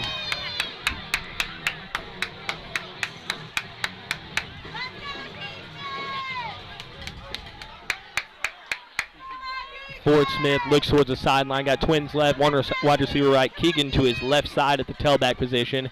There's a snap, rolls out to the left, still looking to throw. Oh, try to get to him, Scooby bear down, pass towards the sideline, in and out of the hands of number 10, Drake Daugherty. I will say, Ford Smith, 22, the freshman, he's got a nice arm. He does. He really He threw that one on a line. He did. 4th and 10. Big play coming up, Coach. Oh, yeah, no doubt. Early, but as the Wildcats are starting to threaten, it'd be huge for the Wolverines' psycho defense to get off the field. One receiver wide right, one wide left. Ford Smith drops back to pass, looking to throw. Got some crossing routes in. Oh, intended for Parker Smith and just outside the reach of Solomon Bishop. And Parker Smith brings it down for a 1st down for the Wildcats. That ball hung a little bit, and Solomon looked like he might be able to make a play on it. Maybe at least knock it down, but then I think he started thinking maybe I'm going the other way. Yeah, it kind of looked like one of those things where, like you said, it hung in the air, and if I'm in Solomon's mind, got maybe way excited as the ball left his hands and maybe missed on his jump just a half step too early on the ball. But I don't blame him. I'd have been pumped up too. He'll make a play on the next one. Yes, 1st and 10 at the 10-yard line. Snap, hand off to Keegan. Great solo tackle there by, looks like, Ty Chester. Man, 82 Big old has had a couple of pancakes in the last Mason Jordan Jr. last for couple of Covington. plays. I'm going to keep an eye on him on this one. He is playing to the whistle, and maybe then some. Ford Smith at quarterback, Keegan behind him at tailback. Handoff to Keegan, right up the middle. Nagel and Ty Chester, both seniors for the Wolverines, in on the tackle on senior night. Excuse me. 3rd and 5, 3rd and goal. Find a way right here, Psycho D. Big goal line stand. Parker Smith out wide left. Ford Smith, the quarterback, Keegan at tailback. Oh, false start. Yes. I think your boy, 82, went early is what it looked like.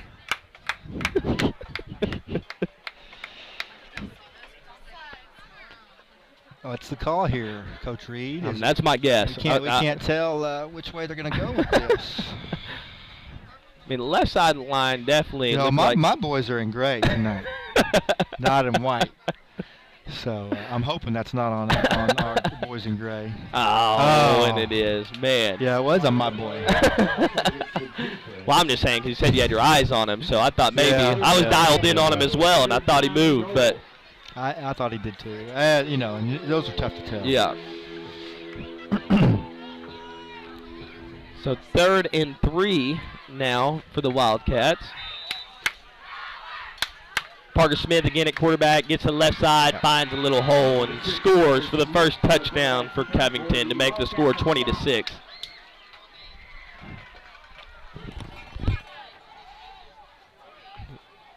So again, moving Parker Smith around, back at quarterback.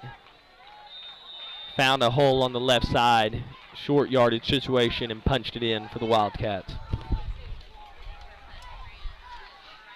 2-point conversion, Parker Smith at quarterback. Tries to find that same hole, but it's closed down. We'll see if they get the push, and it looks like they do. As the Wildcats punch it in on the 2-point conversion to make the score 20-8 with 5 minutes and 43 seconds left to play in the half. We're going to take a short break and be back for the Covington kickoff. 6,000 enrollments per year, cultivating opportunities for students to develop new skills and gain industry-recognized certification. Now imagine a corporate training center that partners with more than 500 local businesses each year, providing a productive and prepared workforce for employers in Oklahoma through customized training. Now, imagine a community resource who believes our business thrives when our community thrives. We aren't just the local VOTEC, we are Autry Technology Center. Garber Co-op, serving the communities of Garber, Fairmont, and Covington, knows how important high school sports is to the community and is excited to help sponsor this contest. The Garber Co-op can help you with all of your grain, fertilizer, custom fertilized spread, feed, fuel, and propane needs. Visit the Garber Co-op today or call us at 580-863-2292. The Garber Co-op salutes all of the coaches, athletes, and cheerleaders who make the commitment to make high school sports great.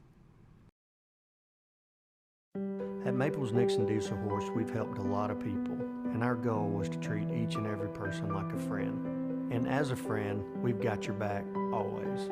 We understand what you're going through. Being lawyers is what we do, but it's not all that we are. We care. We'll stand beside you throughout the entire legal process, not just as lawyers. Welcome back to Garber Wolverines TV with 5 minutes 43 seconds left to play. The Wolverines are up 20-8 over Covington as number 15, Austin Tipton, gets ready to kick off for the Wildcats.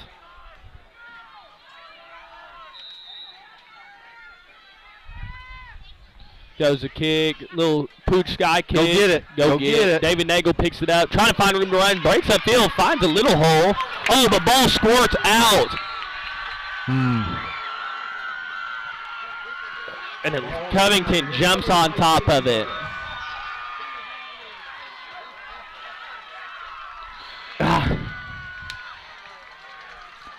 So that's the payoff of an onside kick. You know, David does handle the ball, so it wasn't a perfect execution on their part. But you end up having a guy that's not used to returning a kick, and so anyway, big play for Covington. And need this defense to stiffen up here. Yeah, brings back Covington with the ball, 1st and 10 inside midfield. Ford Smith, a little flea flicker back to Ford Smith, looking to throw deep to Parker. Well covered, get there. Ooh. Yes, really well covered. Good job by the coverage, like you keep saying. Primary receiver was Parker Smith, and he was covered up with a blanket. Yeah, Solomon Bishop was all over him on the flea flicker. A little bit of trickery by the Covington offense, sniffed out. I like the flea flicker. A little something a little different. Yeah, I like it. I like that it didn't work even more. My bad. You're good.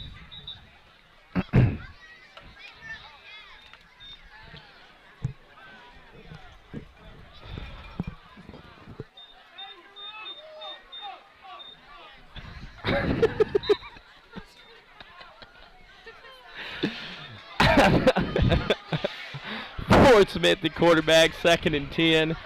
Twins left, Parker Smith wide right, rolls to the left, looking to throw, looks back to Parker Smith, and Solomon Bishop in coverage, 50-50 ball. Ooh. Yeah, and Solomon became the receiver there. Yeah, probably lucky he underthrew that one. That he underthrew it as far as he did. Yes. Because had that ball been where it was supposed to be, Solomon would have caught that. Well covered. Good coverage by the defense. Back-to-back plays. 3rd and long again. Here Coach. we go. That's where we like to be.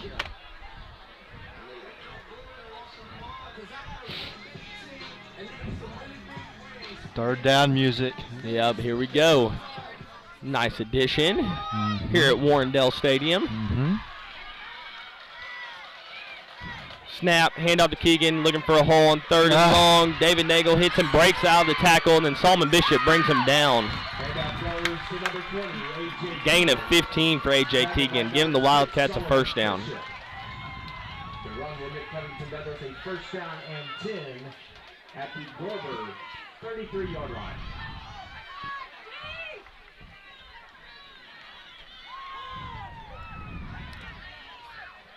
First and 10, right outside the 30-yard line.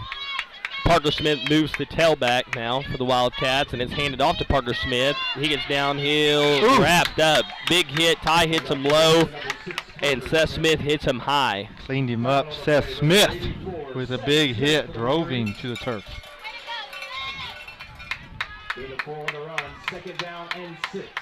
4.5 minutes left to play in the half. Score is 20-8. 2nd and 6 for the Wildcats. Parker Smith at the tailback position again. Ford Smith, quarterback, Twins left for Covington. There's a snap, handoff to Parker. And Ty brings him down near the line of scrimmage along with, looked like it was Seth Smith again. Ty got him. Ty, okay. 3rd and 5 inside the 30-yard line. Well, Ty's such a good young man. Clobbers you at the line of scrimmage and helps you out.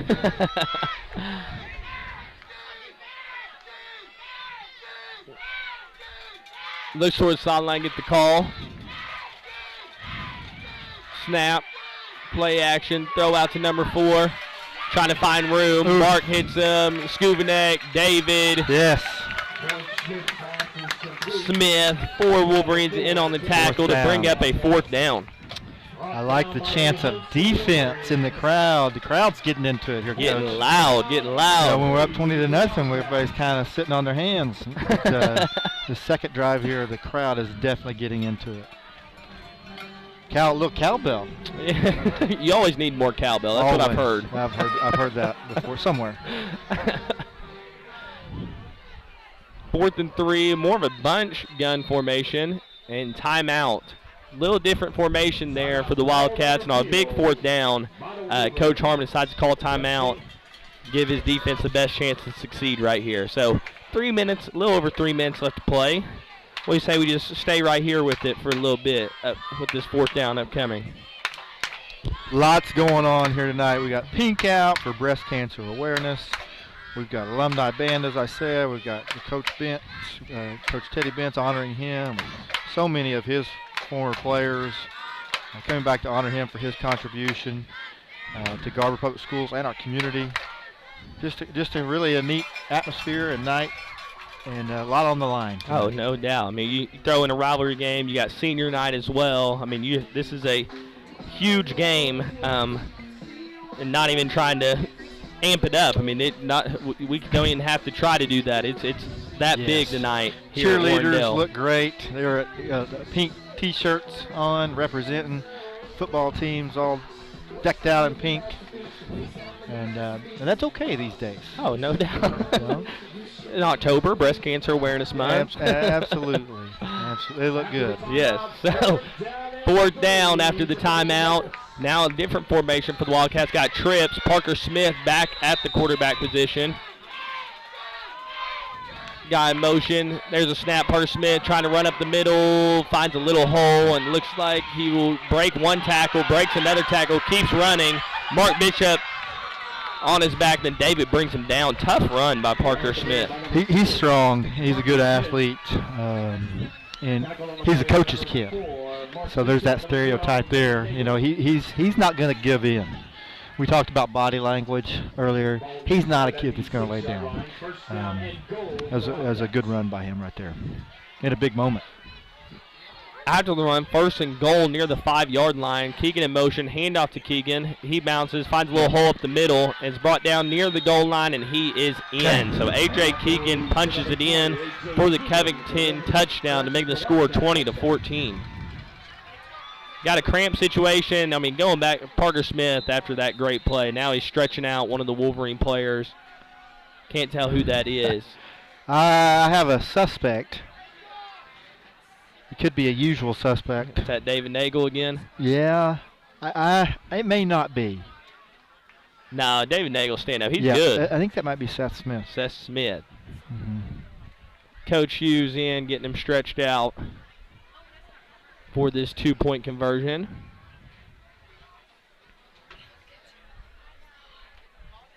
Two minutes and 30 seconds left to play in the half as Seth Smith hops to his feet and gets to the sideline. Good to see that young man back up. We await the 2-point conversion attempt for Covington.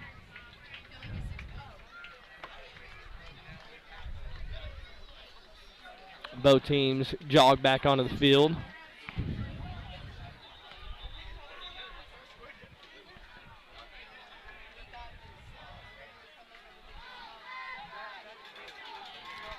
Parker Smith looks to be at the QB position. A little bit of confusion on the formation. Trips right.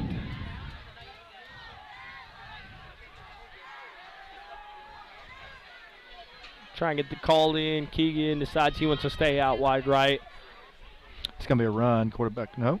Yep. To the right side. Play action. He gets the outside, and Parker Smith will make the 2-point conversion successful. So, with about 2.5 minutes left to play, the score is now 20-16, and we're going to take a short break and be back for the Wildcat kickoff.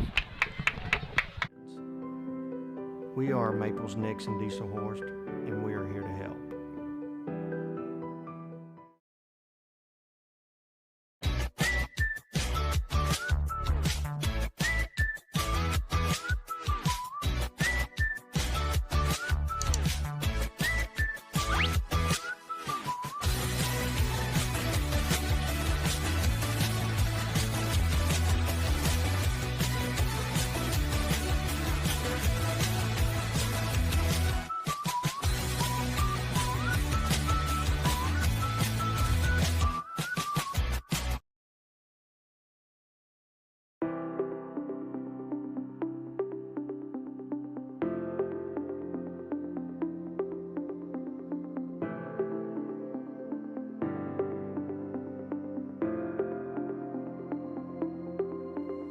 Is it time for your school or business to purchase a new phone system? Give the experts at Versatile Networks a call.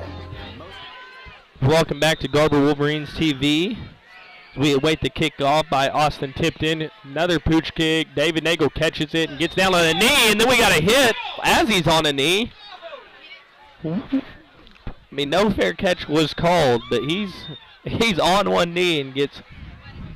Good job by David hanging on, being tough there. Great job. You got to give Covington credit here. All momentum was 20 to in 0. Garber favor. They got to give him credit for bouncing back. Now, I mean, this is a tough ball game. Could go either way. 1st and 10, Blazer in the game at the fullback position. David Nagel wide left as his lone receiver. Snap. Howery tries to get outside, and A.J. Keegan blows it up in the backfield.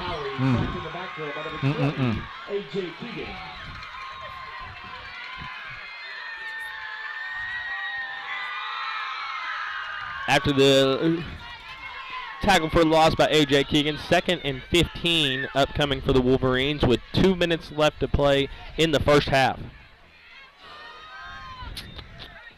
Trips right, tie in the slot, Solomon next receiver, David wide right. Howard loans the gun, tie in motion, play action, looks to throw, and Scooby's open across the middle, and he catches it, makes one miss. Yes. Big gain.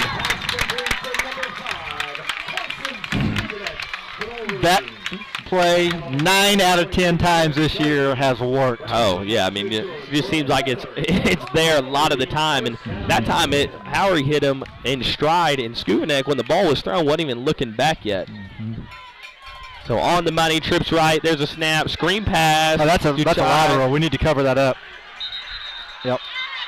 It's along the line of scrimmage. We don't have a call by the referee, and now you got to call it incomplete. You got to call something. You don't see it. He has no idea is what. Yeah, just incomplete. Yes. Incomplete pass on the play. Now, I will say if you're watching this from home and you're a Covington Wildcat fan, you've got to be livid because that ball did travel backwards.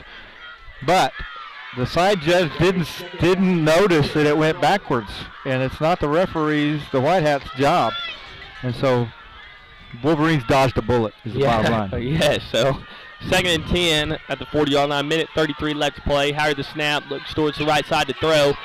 Deep routes as he steps up in the pocket, looking to run, gets hit low, keeps trying to truck, and gets brought down after a gain of 2, bringing up 3rd and 8. Boy, that was close. I'm not sure who the defender was, but he got his hand on that ball, nearly pulled it away from Brett Howery.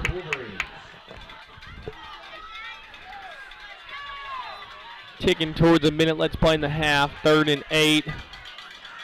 David Nagel wide left, tie in the slot to the left, Solomon to the right. Howery loan the gun. Looks like we have a Covington timeout. Got Covington timeout with 58 seconds left to play as the score is 20-16. 3rd and 8 here. Be a big moment for the Wolverine offense. Get a first down, find a way to get some points, get the ball in the second half. You know,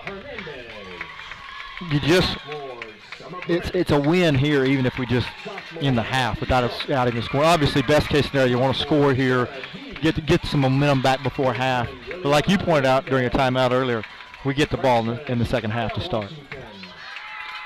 What you don't want to do is turn it over and all of a sudden they make something happen before the half. Then it's tied up. And it's 3rd and 8. It's one of those 3rd and long situations where, mistakes can happen. Yeah.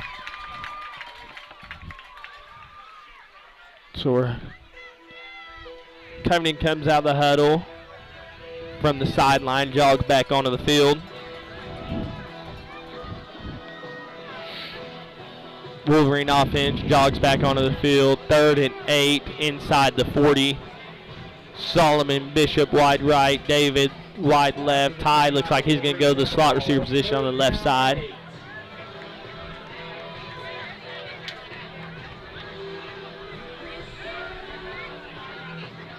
I mean, I'm going to just try to talk something into fruition, I guess you could say. Let's hard count right here. Get a little 3rd and manageable. I love that. I think you may be on to something. Well, we'll see. Little motion. Ties up on the tailback. Now David Nagel looking at the play sheet goes to the right side. Solomon goes to the left. Snap. Looks to the left side. Solomon's going deep. Oh, rolls out to the right. Now looking to throw. Makes 2 juke moves. Jukes back to the left. And ends up getting brought down by Parker Smith. But Brett Howery didn't get much yardage there, but made 4 at least 4 Covington defenders miss. Brett might be a good dancer. Smooth on his feet. He might be. You never know. We need to check that out at one of the fall dances maybe this year. Quickly the ball, 4th and 7. Big play. 25 seconds. Try to give him a hard count. Nothing going, 20 seconds. And timeout with 18 seconds left to play. So Coach Hughes wants to bring the offense to the sideline, get things right for this big 4th down with 18 seconds left to play in the half as the Wolverines are up 20-16. I kind of talk about this almost every week. You know, end of quarters, into half, whatever.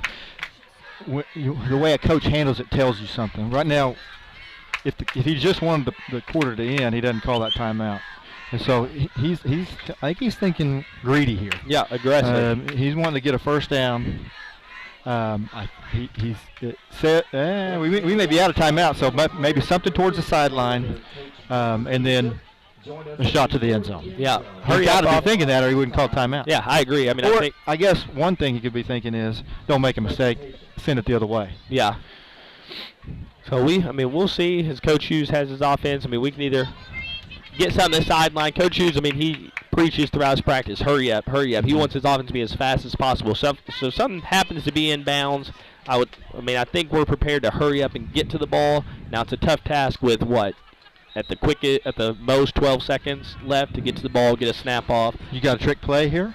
Hook and ladder? Maybe. We've seen it once. We saw the hook and ladder. We did. When was that? Was that last week or 2 weeks ago? That was 2 weeks ago. No, maybe last week because we were on the call for it, weren't we? Mm-hmm. Yeah, that's right. We were. Yeah. I surely won't call it 2 weeks in a row. No, I mean, maybe they won't expect it though. Maybe that's the trickery of it. Maybe that's the trick. 4th and 7, 18 seconds left to play. Snap to Howries. He drops back to pass, rolls out right. And he's looking to run, gets upfield, he's along the sideline and decides to get out of bounds. Good. Heads up play by Brett. Gets the first down, gets out of bounds with 12 seconds left to play.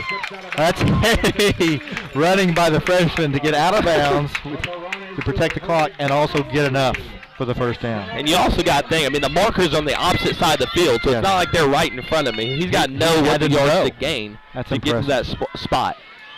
There's a snap, looking to throw left to Solomon Bishop, one-on-one. Solomon tiptoes, I think he's in, and he is, great. Toe tap at the 1 yard line with 6.8 possibly seconds. Enough time for 2 plays. I agree.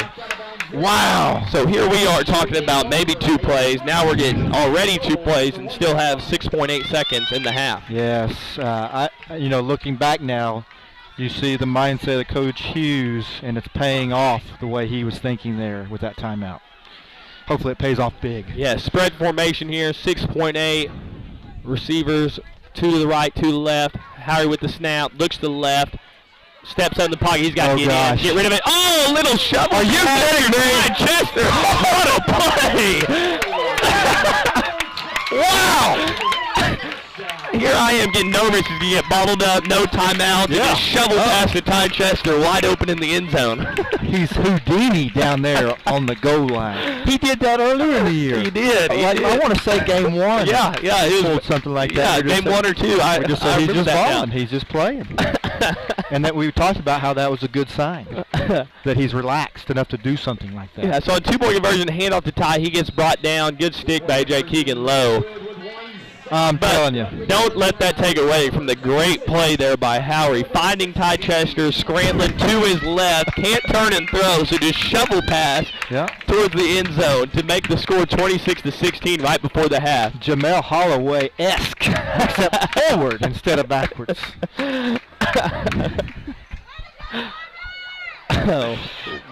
second left. Wow. And it was doom and gloom. All the momentum had shifted over to Covington. And with that timeout, obviously some plays happened before the timeout, but then that 4th and 7 on the scramble was huge. It really was. Great job by the coaching staff. Great job by Brett Howery and the offensive line and everybody there to make something happen out of nothing. Awesome. Man, the emotion, like you said, emotions were high, low after the Covington comes back. even on that last play, I mean, I'm sitting here thinking, oh, don't go down with the sack. And I already mentioned it. All of a sudden, he just finds a way. Yep. Yeah, because you Out there playing. You go from 2 plays possibly to no second play, and now you've gone all that way and get nothing out of it. So unbelievable play. So 1 second left to play. You would think maybe what, if you had to guess, maybe a squib kick, something on the ground, try to get this second off the clock and go into half. I mean, wouldn't you say? Little squib kick, put it on the just ground. get us out of here. Yeah, Get us out of here. 26-16, we'll be happy with that at halftime. Yeah, do not kick it deep. Just a squib here, and let's get out of here. 10-point lead, get the ball second half, go score. Big time. Unbelievable turn of events here at the end of the half. Oh, whistle on the play, and it was kicked deep.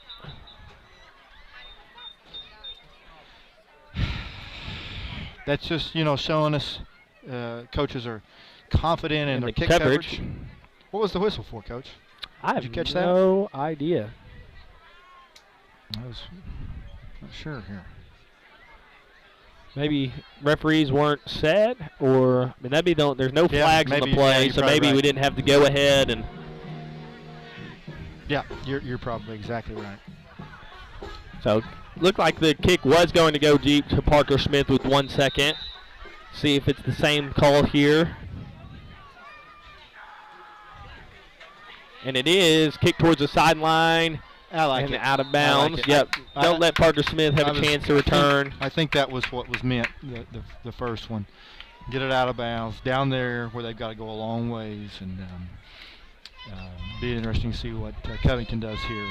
With a lot of field to go and not much time. Yeah, 1 second. So obviously one play left, or one play remaining in the half. At the 35-yard line, we saw a little trickery early with the flea flicker. I don't know if we'll see something different here. I mean, that's what you got to think as the coverage guys for the Wolverine psycho defense. Just don't get beat deep. And you can tell Dave's deep, Mark's deep, Solomon's deep. Parker Smith in motion, handoff to him, and he's getting out wide right, and he just gets out of bounds. So at the half, the Wolverines are up 26-16 in the war on 74. So we're going to take a break due to halftime, and we'll be back on Garber Wolverines TV for the second half. We can provide a phone system with brand new phones for less than your current monthly bill. Call us for a free quote today. Allegiant Marketing Group produces inbound lead generation for our clients through integrated traditional and digital campaigns. We continuously develop new strategies, tactics, and productive efficiencies so you can reach your target market and get a measurable return on investment. This fast-paced world demands for your products and services to be presented at the moment your buyers need them. Targeted and innovative marketing creates your success. Call AMG today, your marketing partner. Support your school's booster club and get your business in front of thousands of potential customers. Talk about a win-win. Advertising packages start on this streaming station for less than $10 a game. Call 405-726-0835 or email adam@squirtle.com right now for more information. Blazer Bling offers a huge selection of trendy and affordable styles, providing customers with the best shopping experiences since 2016. Stop by the store and check out the new fall items. Located at 408 Main Street, Garber, Oklahoma. You can also shop our website at Blazer. Hey, I'm going to get on here. Okay, yeah. We are going to leave you here live. Won't be any commentary. You'll be able to hear the PA public address announcer Sean Weibling as we honor the contributions of Coach Teddy Bentz. Our recognition for tonight's game, Coach Teddy Bentz, along with former players and coaches. No sit down up here, Ms. Hager. No sit down up here screaming. You? Hi.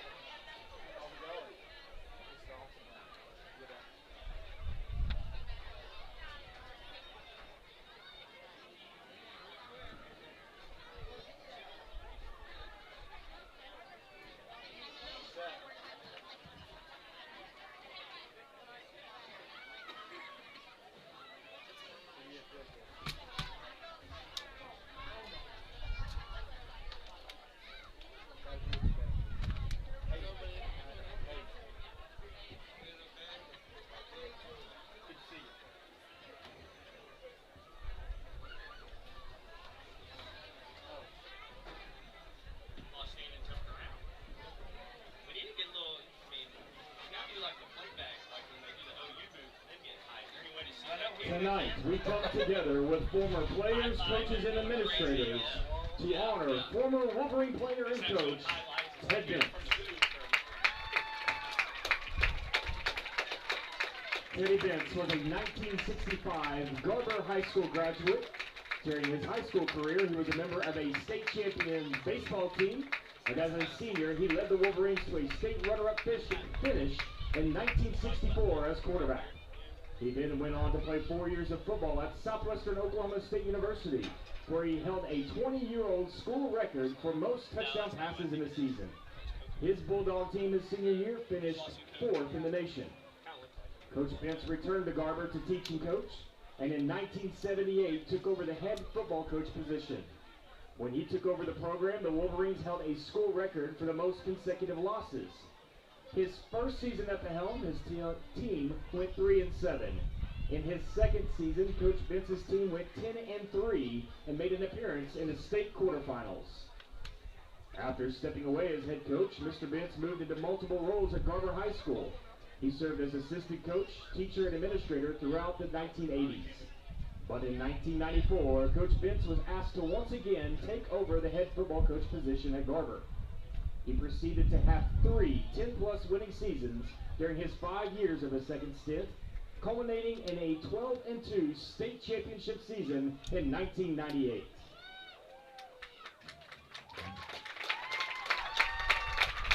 The 1998 playoffs started with the 8-2 Wolverines finishing 3rd in their district.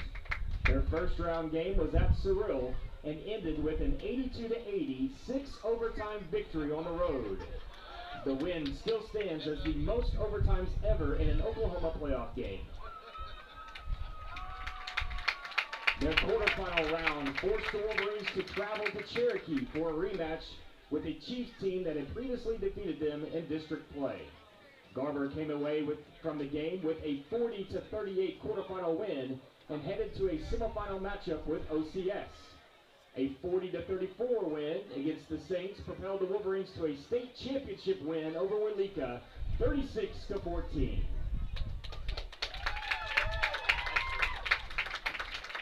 We asked a few former players and assistants for some stories, and here are a few of them. Former assistant Bill Mayberry tells a story about a halftime speech of a close game. After walking out of the locker room, Coach Mayberry walked straight to the Garber superintendent and said, "I'm not even a player," and that speech scared the blank out of me. Coach Warren Dell tells a story about a bad practice during the 1998 state championship season. Coach Bentz set the team all down and gave a speech about players' attitudes and effort. He told his players they needed to practice and act like a team, and he went on to spell it out, T-A-M-E. That story spread around town very quickly. Ladies and gentlemen, please help us recognize one of the great Wolverine players and coaches, Mr. Teddy Bentz.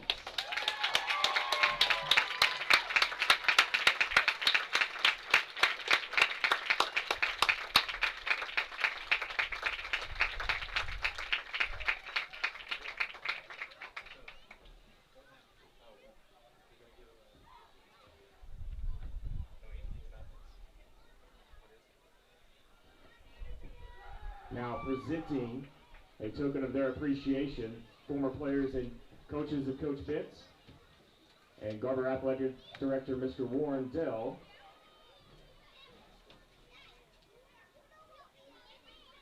We have a plaque and a notice of recognition. And they're going to present a commemorative plaque in appreciation to Coach Bentz for his years of leadership and the impact he has had on their lives.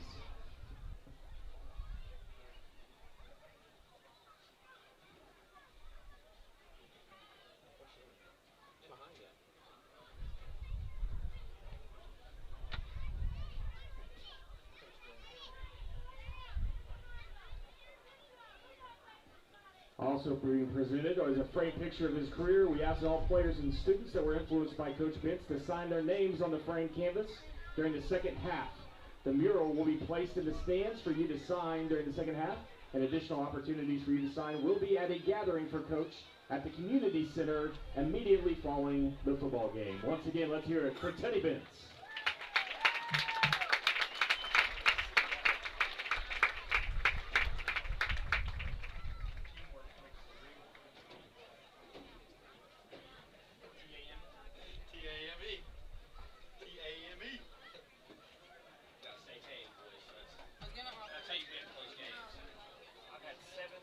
someone announce that it's Dallas Hunt's birthday? We'll try. We did on TV. Okay. Yeah, we did on TV.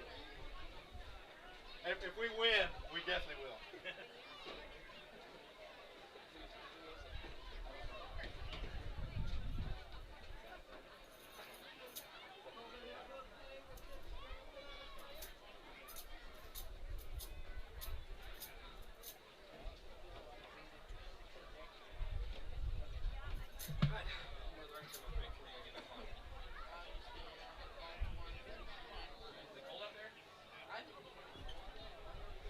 Next up, ladies and gentlemen, please welcome to the field, Matt Garber Band and Alumni.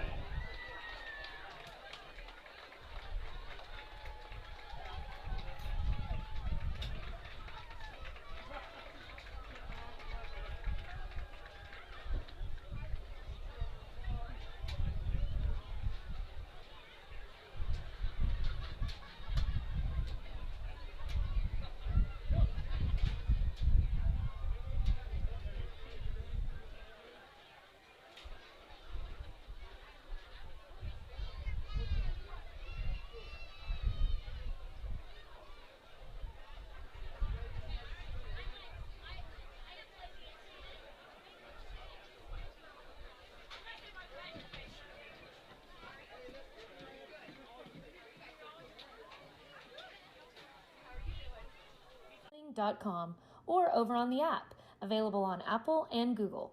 We offer fast and free shipping on all orders over $50. Blazer Bling, come and see us. It's no secret Pioneer Cellular cares about the students of our communities because we're in your communities with more retail locations than any other carrier in Western Oklahoma. It's no secret that we provide opportunities for students to learn remotely with distance learning plans and MiFi devices. We also help these schools live stream their games, so family members across the country don't miss the action. We sponsor schools and colleges because your children deserve the best. Pioneer Cellular. It's no secret.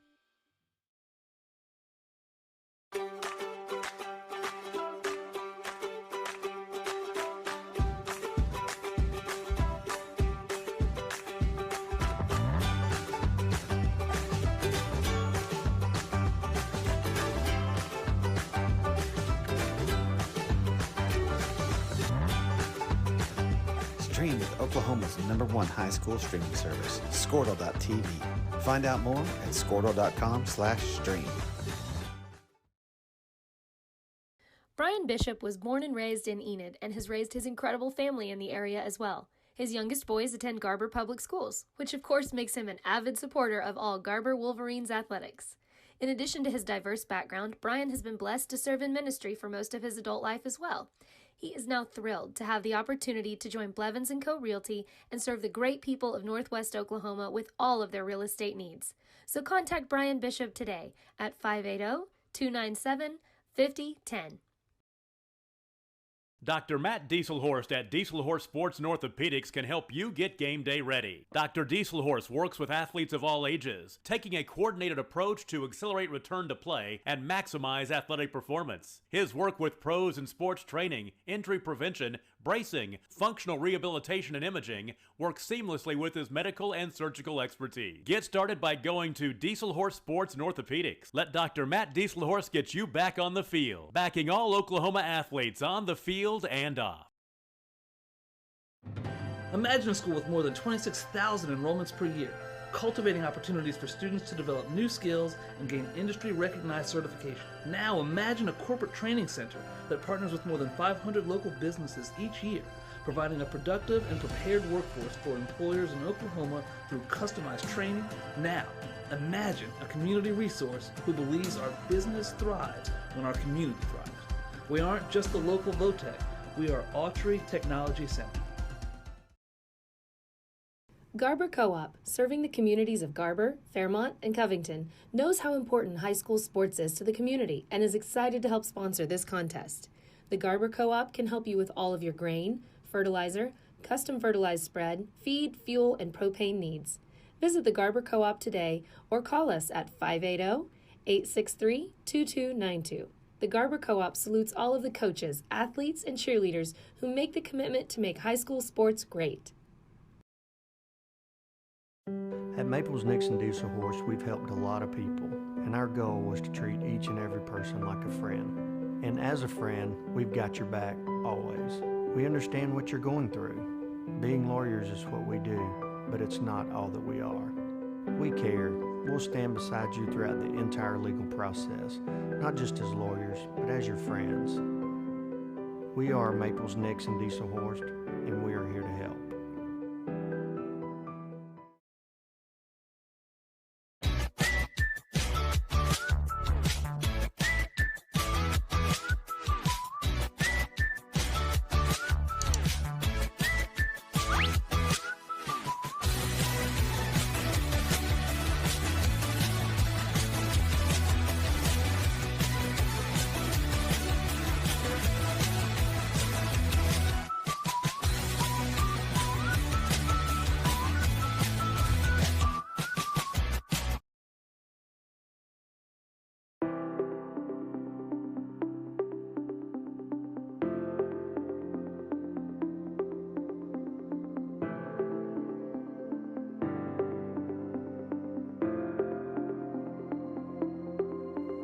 Is it time for your school or business to purchase a new phone system? Give the experts at Versatile Networks a call.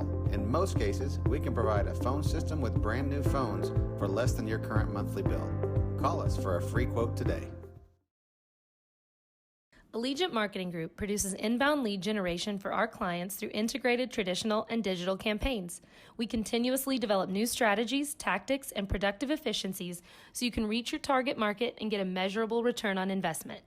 This fast-paced world demands for your products and services to be presented at the moment your buyers need them. Targeted and innovative marketing creates your success. Call AMG today, your marketing partner. Support your school's booster club and get your business in front of thousands of potential customers. Talk about a win-win. Advertising packages start on this streaming station for less than $10 a game. Call 405-726-0835 or email adam@squirtle.com right now for more information. Blazer Bling offers a huge selection of trendy and affordable styles, providing customers with the best shopping experiences since 2016. Stop by the store and check out the new fall items, located at 408 Main Street, Garber, Oklahoma. You can also shop our website at blazerbling.com or over on the app, available on Apple and Google. We offer fast and free shipping on all orders over $50. Blazer Bling, come and see us. It's no secret Pioneer Cellular cares about the students of our communities because we're in your communities with more retail locations than any other carrier in Western Oklahoma.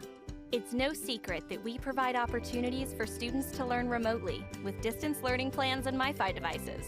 We also help these schools live stream their games so family members across the country don't miss the action. We sponsor schools and colleges because your children deserve the best. Pioneer Cellular. It's no secret.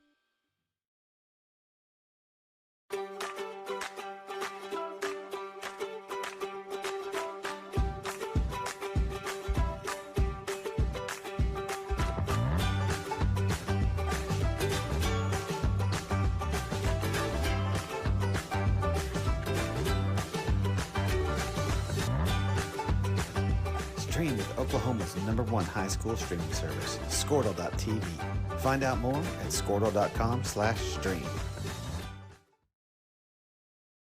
Brian Bishop was born and raised in Enid and has raised his incredible family in the area as well. His youngest boys attend Garber Public Schools, which of course makes him an avid supporter of all Garber Wolverines athletics. In addition to his diverse background, Brian has been blessed to serve in ministry for most of his adult life as well. He is now thrilled to have the opportunity to join Blevins & Co. Realty and serve the great people of Northwest Oklahoma with all of their real estate needs. So contact Brian Bishop today at 580-297-5010. Dr. Matt Dieselhorst at Dieselhorst Sports and Orthopedics can help you get game day ready. Dr. Dieselhorst works with athletes of all ages, taking a coordinated approach to accelerate return to play and maximize athletic performance. His work with pros in sports training, injury prevention, bracing, functional rehabilitation, and imaging work seamlessly with his medical and surgical expertise. Get started by going to Dieselhorse Sports and Orthopedics. Let Dr. Matt Dieselhorse get you back on the field, backing all Oklahoma athletes on the field and off. Imagine a school with more than 26,000 enrollments per year, cultivating opportunities for students to develop new skills and gain industry-recognized certification. Now imagine a corporate training center that partners with more than 500 local businesses each year, providing a productive and prepared workforce for employers in Oklahoma through customized training. Now, imagine a community resource who believes our business thrives when our community thrives. We aren't just the local VOTEC, we are Autry Technology Center. Garber Co-op, serving the communities of Garber, Fairmont, and Covington, knows how important high school sports is to the community and is excited to help. Welcome back to Garber Wolverines TV as we're about to begin the second half. The Wolverines are up 26-16 after a back-and-forth first half. Yeah, you got to give Covington a lot of credit for not just laying, 20-0 in a football game. And it was early, but a lot of teams would kind of fold their tents there, and they certainly did not. Cut it 20-16, and then unbelievable drive to finish the half. Yeah. Culminated with that amazing play by Brett Howery at the goal line. Yeah, find Ty Chester in the end zone, making the score 26-16. So as we start the second half, the Wolverines will receive the football as number 15 gets ready to kick and kicks it deep. Takes 1-2 bounces and is swooped up by Solomon. No, that's Mark Bishop as he goes left side now. He cuts back to right, finds a little bit of grass, tries to get the outside, he does. He's up ahead. Makes a good block, and Mark gets the sideline, cuts back left, and great kickoff return by Mark Bishop to start off the second half. That's what we've been waiting for. Give him a chance. Great return by Mark. What would that be? About a 50-yard return, yeah, roughly. That's the way you start a half. Now go punch it in. Yep, and keep the momentum rolling.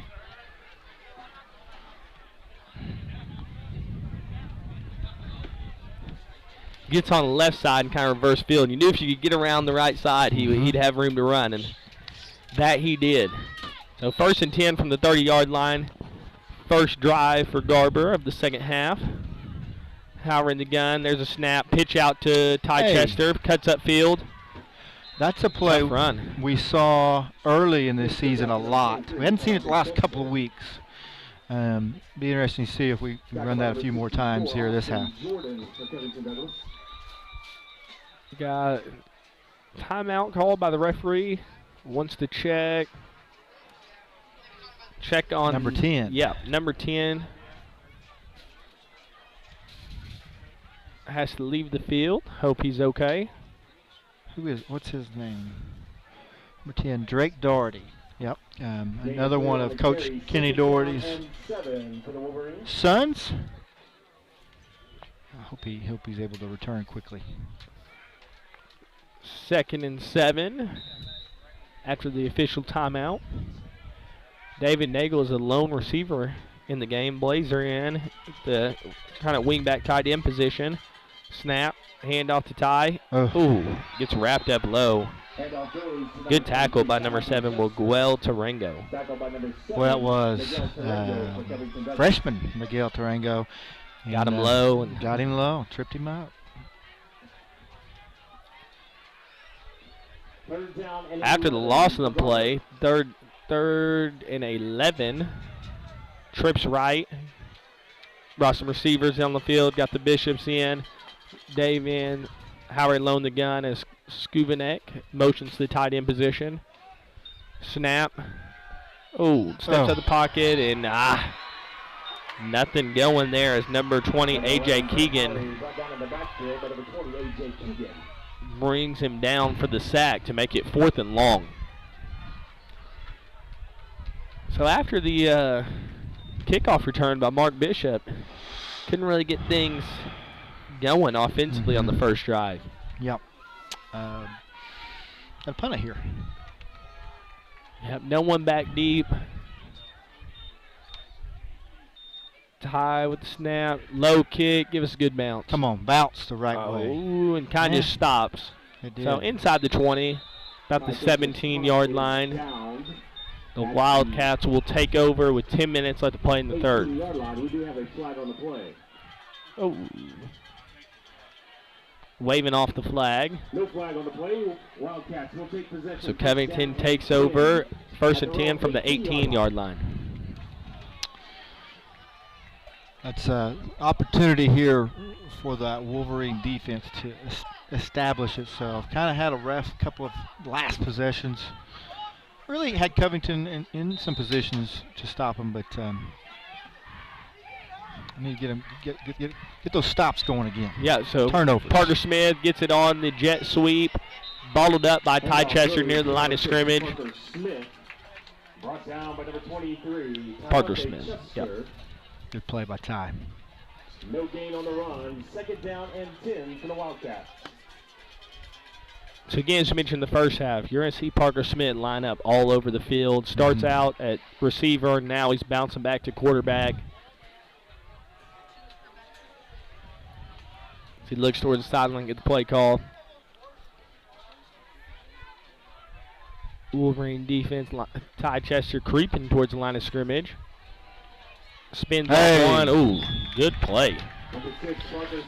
That's a really good start defensively on this possession. Yeah, Dylan Dalton spun off the initial block and made the tackle for a short gain. So 3rd and 8.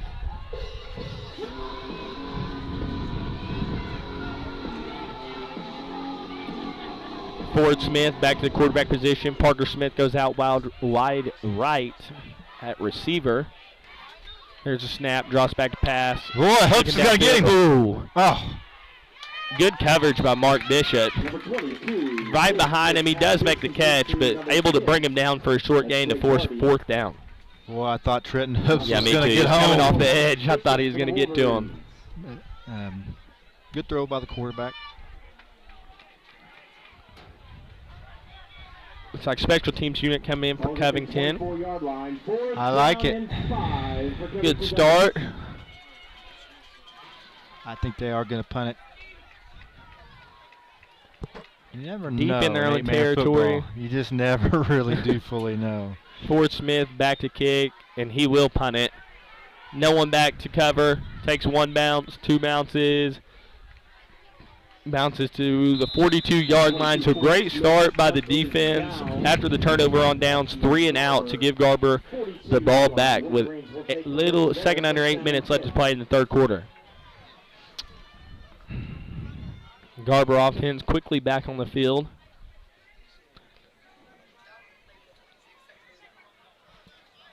Got to wait till the markers get set before we can get going. Looks like Howery's going to be alone in the gun. Ty Chester in the slot. Dave out wide left. Solly wide right. Skuvanek at the tight end position.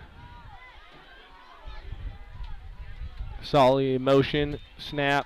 Fakes it to Solomon. Rolls out right, just trying to get positive yardage and gets to the sideline. Well, that was close to being a disaster there in the backfield. Timing of Solomon and the snap coming was close. Yeah. Barely inched past him. But yes. Luckily, Howard was able to obtain the snap and gets to the outside for a gain of 4. So 2nd and 6. Ty Chester goes to the tailback position to the right side of Brett Howery.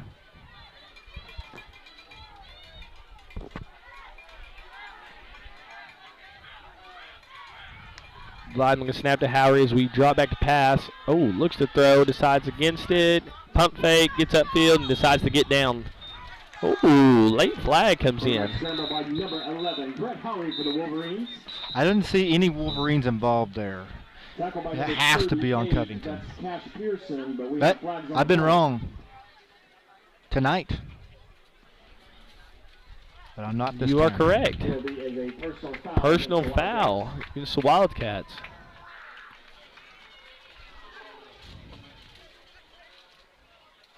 So that'll give the Wolverines a 1st down after the personal foul.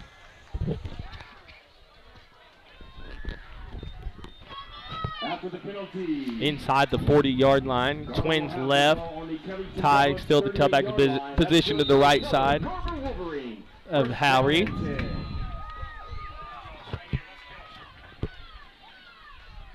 Snap, hand off the tie, looking for a hole, squirts through the first layer and still keeps going. Brought down by four Wildcats for a gain of 2 or 3. Boy, a lot of time has already evaporated here in the third quarter, which obviously I'm liking. But with the ball staying on the ground, that clock is moving. Yeah, we're inching towards 6.5 minutes left to play in the third. Same formation for the Wolverines. Solomon Bishop in motion this time. Snap.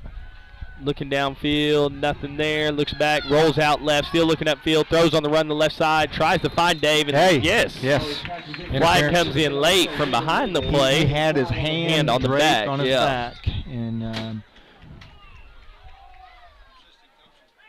Brett is being really choosy with his decision making. And I wonder if it's just been emphasized, not that he's turned the ball over tonight, but if it's been emphasized at the half, be smart with your throws, because he's, you know what I mean. He's not forcing it. He's not going to force it. Yeah, not forcing the issue. Got the lead. I mean, we've seen a few times where he'll scramble for 2-3 yards instead of throwing that 50-50 ball in this situation. So trying to get a new ball onto the field. That one bounced out of bounds, but now we got the ball back on the field. Referees discuss. Sometimes with this offense, you just wonder, is there enough balls to go around with all the weapons? That is true. Can we use both of them and just see what happens?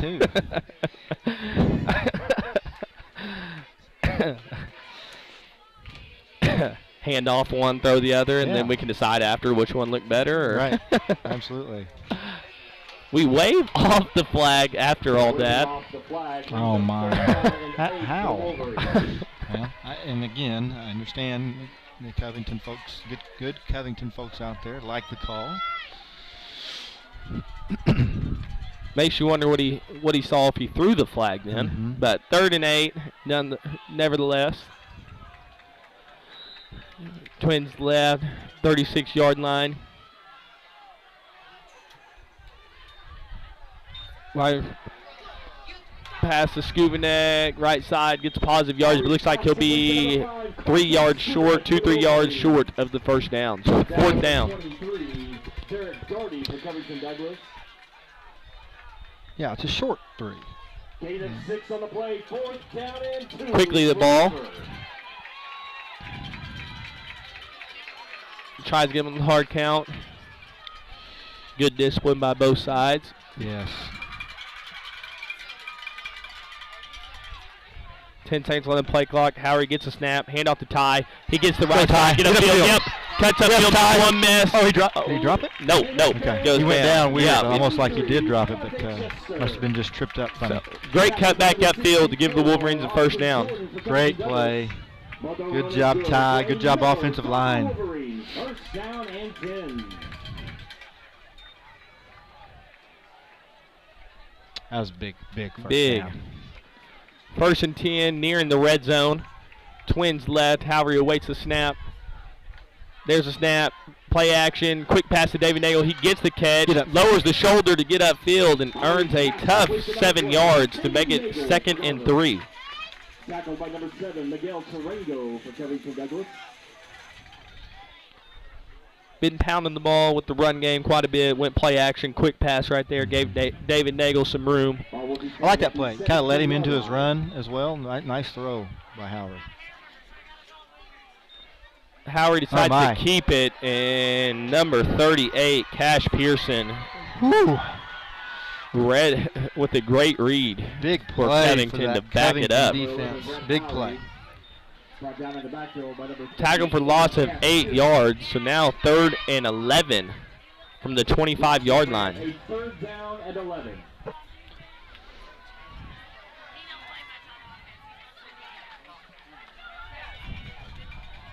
Twins right, Mark Bishop, lone receiver to the left side.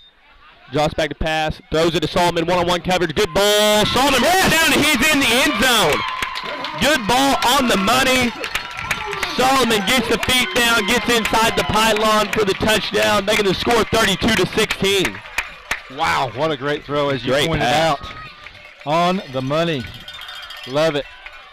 And, you know, Solomon has been making so many big plays. It just felt like it was a matter of time tonight.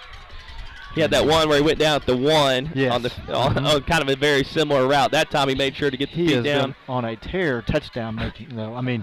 Oh, yeah. Quick pass out to Mark Bishop that time. Ball's on the ground. Looks like it scored out for, no, they call it incomplete. But with 4 minutes and 13 seconds left after the Solomon Bishop touchdown, the Wolverines are up 32-16. We're going to take a short break and be back for the Garber Wolverine kickoff. This contest. The Garber Co-op can help you with all of your grain, fertilizer, custom fertilized spread, feed, fuel, and propane needs. Visit the Garber Co-op today or call us at 580-863-2292. The Garber Co-op salutes all of the coaches, athletes, and cheerleaders who make the commitment to make high school sports great.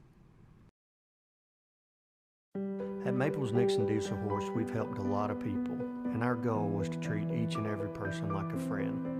And as a friend, we've got your back always. We understand what you're going through. Being lawyers is what we do, but it's not all that we are. We care. We'll stand beside you throughout the entire legal process, not just as lawyers, but as your friends. We are Maples Nixon Diesel Horse, and we are here to help.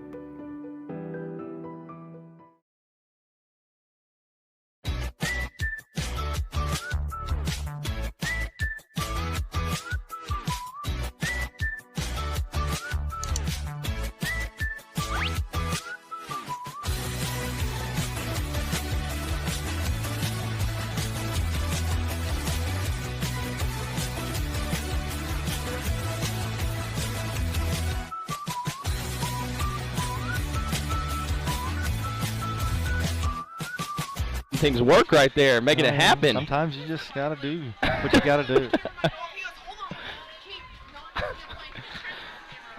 Special teams on field. Ty kicks it deep towards the right side.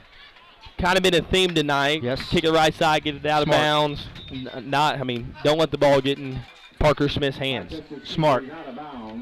Covington Douglas will take possession, first down and 10 at their own 35-yard line. The ball will go to the 35-yard line. But I'm sure for everything, you'd say Covington takes over the 35. We're okay with that instead of letting Parker Smith get the ball, have a chance to make something happen. Absolutely. A really, really good job by the coaches.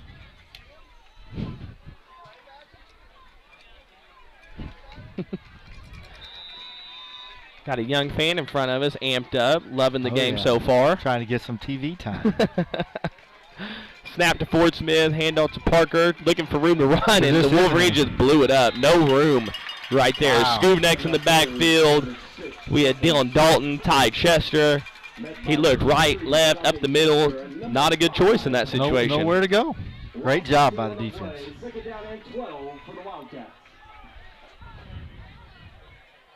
Second and 12. Correction, that's Carson Scubadeck.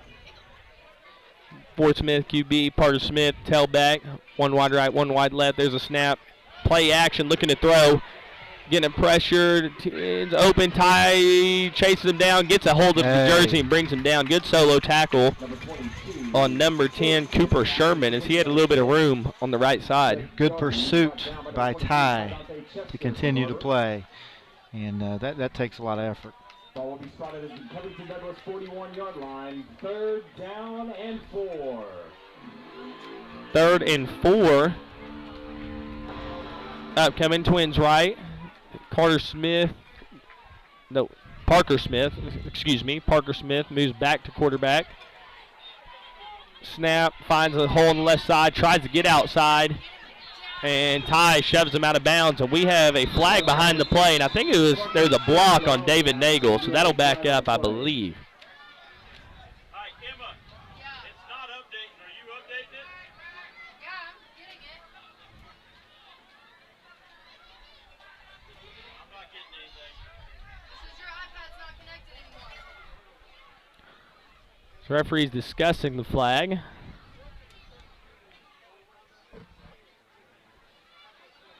Would be a first down for the Wildcats if the play stands, but these discussions have turned dangerous throughout the evening. Yes, it has. All of a sudden we pick it up, wave it off. Oh, now we re-throw it down.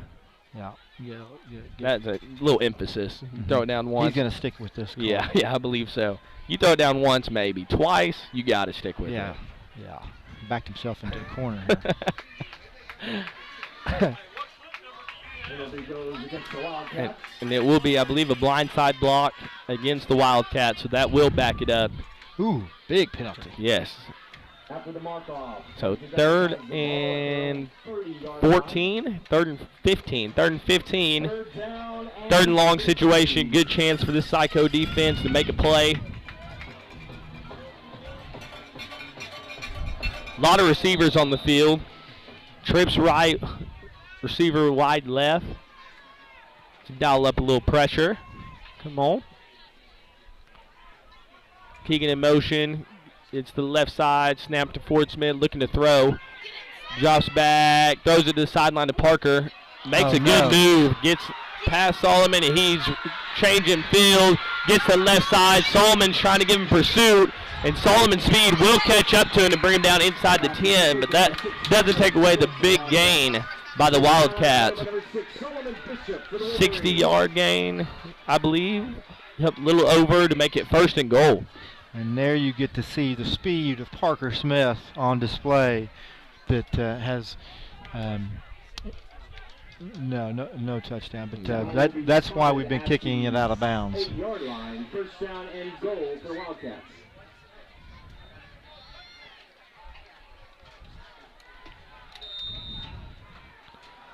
First and goal, right inside the 10-yard line. Handoff to Keegan. Keegan's looking for a hole. Still pushing forward. Short gain. Gets about a gain of 1-2 yards for 2nd and goal from the 8.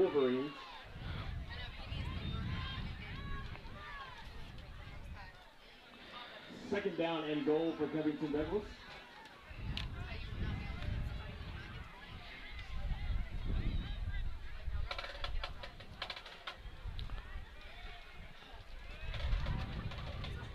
Ford Smith back in at QB. A.J. Keegan tailback. Snap. Fakes it. Rolls out right. Ooh. Had number 4, Gavin Hooten, open on a little out route. Just right outside the outstretched hands of Hooten. It was a really good throw by the freshman, Ford Smith. On the money. Just wasn't able to haul it in. 3rd and goal. Parker Smith re-enters the game at receiver. Lone receiver out wide right. They're going to Smith, either in motion here or one way or handoff. another. Yes. Ooh, Ty hits him, looking for a throwback. Stay with them. Good trick play. Stick with. Oh, flag coming in late. I was about to say from behind. So a little trickery. Had a block in the back. Is that what the call was? And Coach Smith is not happy. That was a big play for the Wildcats to be able to have converted that into a touchdown. And you hate as a coach to get those things taken from you. Yeah. And big call by the official.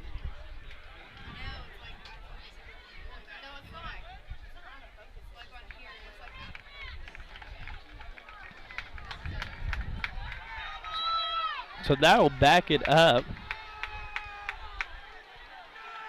3rd and goal from the 19-yard line.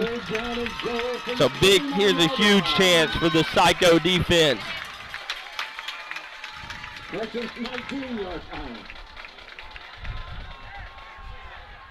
From the 19. Tried a little tricky on the last pretty play. Tricky. Yeah. Handoff on the sweep, then throw back to the quarterback. Ford Smith still in at quarterback. Parker Smith wide right. Looking that direction. Got one-on-one. Solomon Bishop in coverage. Get the hands up. Oh! Boy. Great throw. Great play by Parker Smith to bring it down for the touchdown. Good play. Excellent throw by the freshman.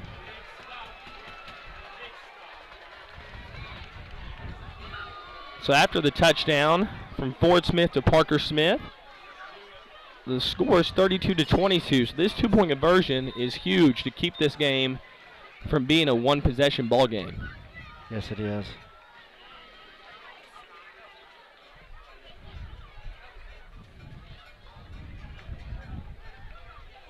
Parker Smith moves back after the receiving touchdown, moves back to quarterback. And it seems like they're more likely to run it here. Keegan in motion, and they are going to run it with Parker Smith. He makes a good cutback move, gets the sideline, dives in to make the two-point conversion successful. So with minute 39 seconds left in the third, the score is 32-24 in favor of the Garber Wolverines. We're going to take a short break and be back for the Wildcat kickoff.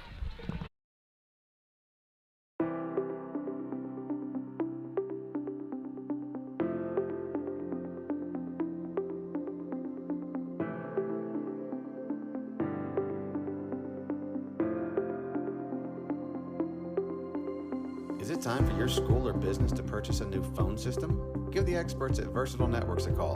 In most cases, we can provide a phone system with brand new phones for less than your current monthly bill. Call us for a free quote today. Allegiant Marketing Group produces inbound lead generation for our clients through integrated traditional and digital campaigns. We continuously develop new strategies, tactics, and productive efficiencies so you can reach your target market and get a measurable return on investment. This fast-paced world demands for your products and services to be presented at the moment your buyers need them. Targeted and innovative marketing creates your success. Call AMG today, your marketing partner. Support your school's booster club and get your business. Welcome back to Garber Wolverines TV. Number 15, Austin Tipton gets ready to kick the ball off. We've seen him squib kick, pooch kick deep to Mark. This one's another pooch kick. Dave Fair catches it inside the 40-yard line. Short kick, Fair caught for number 12, David Nagel. My fault. First and 10 from the 43-yard line. First down and 10 at their own 42-yard line. Heavy set in for the Wolverines. Blazer comes in fullback position. Drops back to pass, looking for David Nagel. Oh, goodness. And gets sacked. Number 7, Miguel Tarango. Kind of a delayed blitz there. Yeah.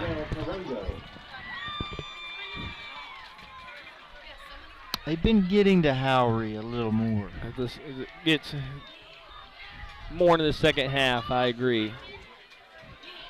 Earlier he's able, like we said, first half it didn't seem like they were bringing that pressure. Now you can kind of see, Tarango is playing corner on this play. I didn't see exactly where he was playing last play, but they're starting to mix up their blitzes, bring a little more than just the 3 they were rushing earlier. Solomon Bishop in motion. Drops back to pass, on the wheel, throws it towards the sideline, hit early. Maybe not.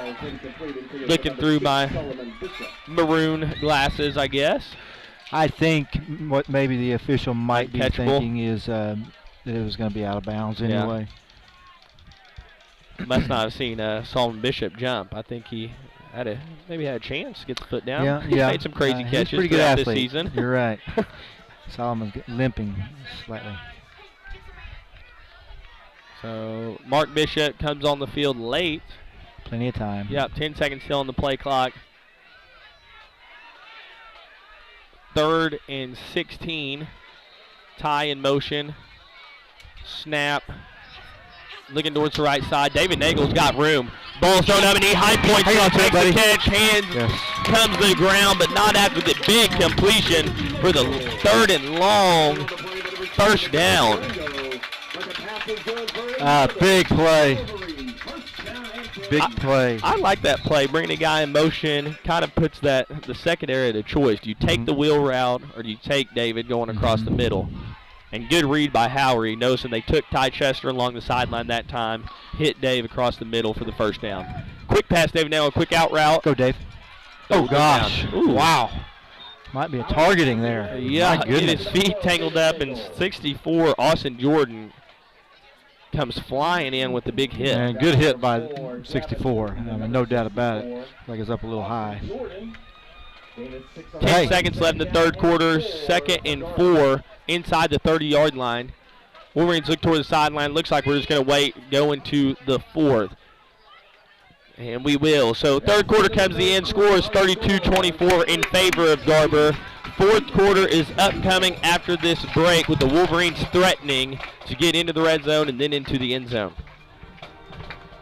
In front of thousands of potential customers. Talk about a win-win. Advertising packages start on this streaming station for less than $10 a game. Call 405-726-0835 or email adam@squirtle.com right now for more information.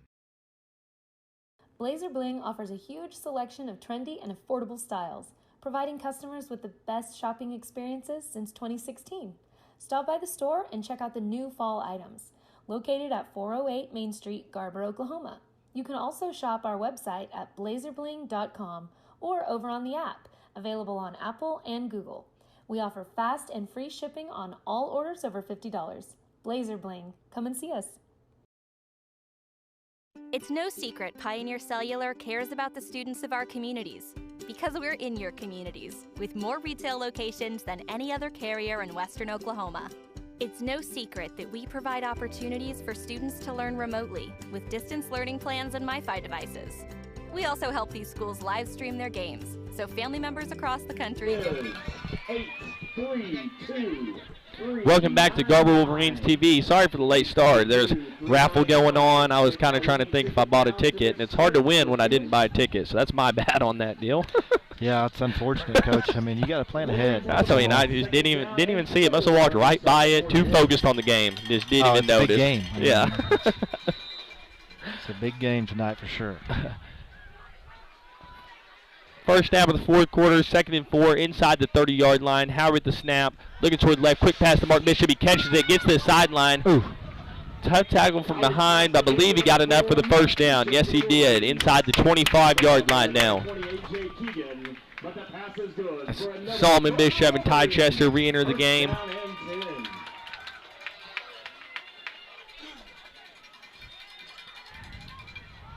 Twins left as Solomon comes in motion.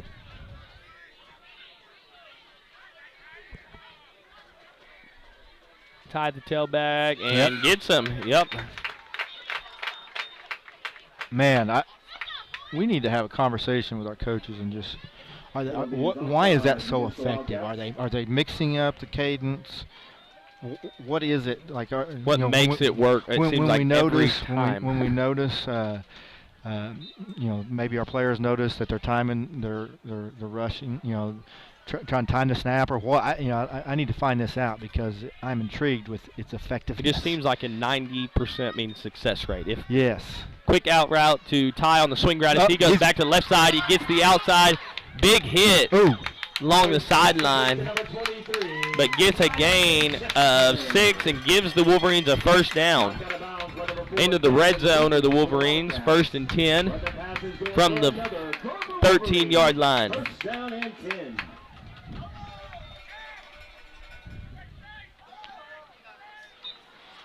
Twins left, ties the tailback left side of Howery. Snap, hand off to Ty, looking for the hole. He does. He finds a little hole up the middle. Gets hit about the 5, but he's a tough man to bring down, and he will get into the end zone for the Wolverine touchdown. I said I like it as soon as I saw it hand off. And it's the fourth quarter.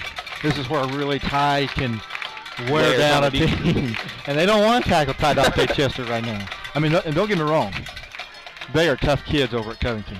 And they have laid the wood many times tonight. But at some point, it adds up. Yeah, it just wears on you. Line did a good job creating the original hole. And he got downhill and got the momentum going forward. And when he gets going to the top speed, he's a tough man to bring down. So gets in the end zone to make the score 38-24. 2-point conversion. Howie drops back to pass and finds Skubanek wide open across the middle. So nice start to the fourth quarter. Wolverines get the touchdown with 11 minutes and 5 seconds left to play. Get the 2-point conversion. So make the score 40-24. Gives them a 16-point lead early in the fourth quarter.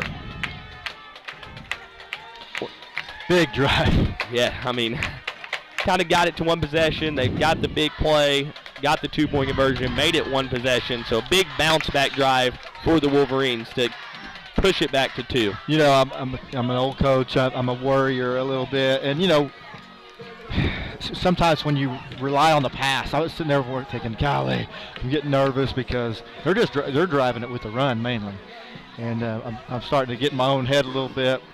And then that saying from I think it was Frank Broyles, that said, and I know Barry Switzer used to say it as well, that bad things can happen when you're passing. You know, 2 out of 3 bad things can happen. You fumble, you throw an interception, throw an incomplete, or get an incompletion, and also it prolongs the game. So I just started getting my head. That was a wonderful drive, great execution by the offense, and that puts pressure now on Covington, maybe to change up their tactics. Yeah, got to try to make them throw it a little bit more. Yeah, getting to, 11 minutes, still plenty of time left in this ball game. But with it being 2 possession, they're going to want to try to get points on the board quickly. They can't afford a 8-minute drive or 7. That kind of will put them at a disadvantage here. Yep, the clock starts to become our friend for sure. Yeah, and offensively, again, bouncing back to it, we did throw a little bit there, but we had a short throw to Mark. It was kind of safe throws, staying in bounds, keeping that clock rolling. That gave us this situation. So Dave with the high boot inside the 40-yard line, number 10. Fair catches it. I like it. We've been give it to him on 35, and we're kicking it out of bounds. That's 6 one way, half a dozen another. Same thing, keeps it out of there. Smith's not running it back for a touchdown. Yeah. And you're going to earn a chance with that right one here. that they drop it. Yeah. So. Yeah, that's one of the higher. David's kicked a lot of pooch kicks throughout this season, and that was one of the higher ones I've seen him kick. That got up there, allowed the kickoff coverage to kind of make it interesting, but fair catch was completed. So Wildcats will take over 1st and 10 from the 38-yard line.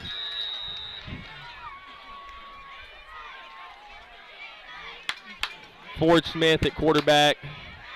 Parker Smith in motion. Fakes it to him, looking deep, screen pass. And there's a flag behind the play. Well, maybe a legal man downfield, Coach. Could be, or obviously could be a hold as well. Yeah, we'll wait the call. Almost a late hit there on Covington. Blocked late, but didn't throw a flag on that one. It was close. Oh, he's going to wave it off.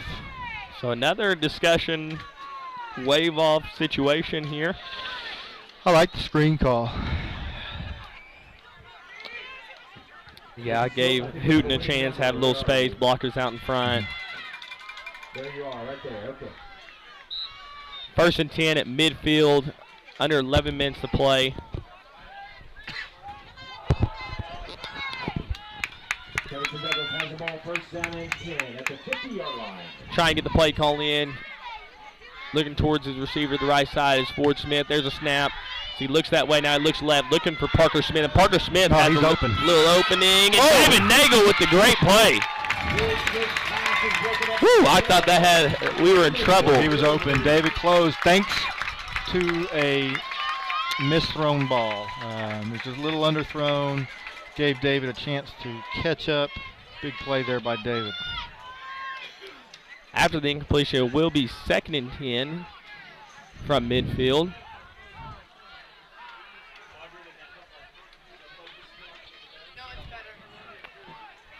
Ford Smith is alone in the gun now.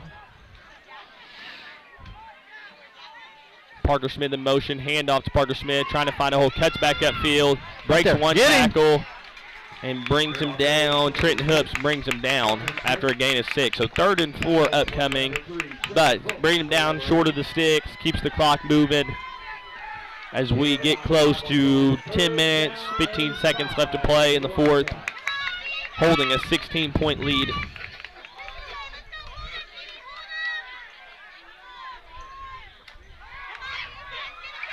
Looking to throw, curl route by Parker Smith, catches it, and a good stick there. Good solo tackle by David Nagel, but not before Parker Smith gets the 1st down.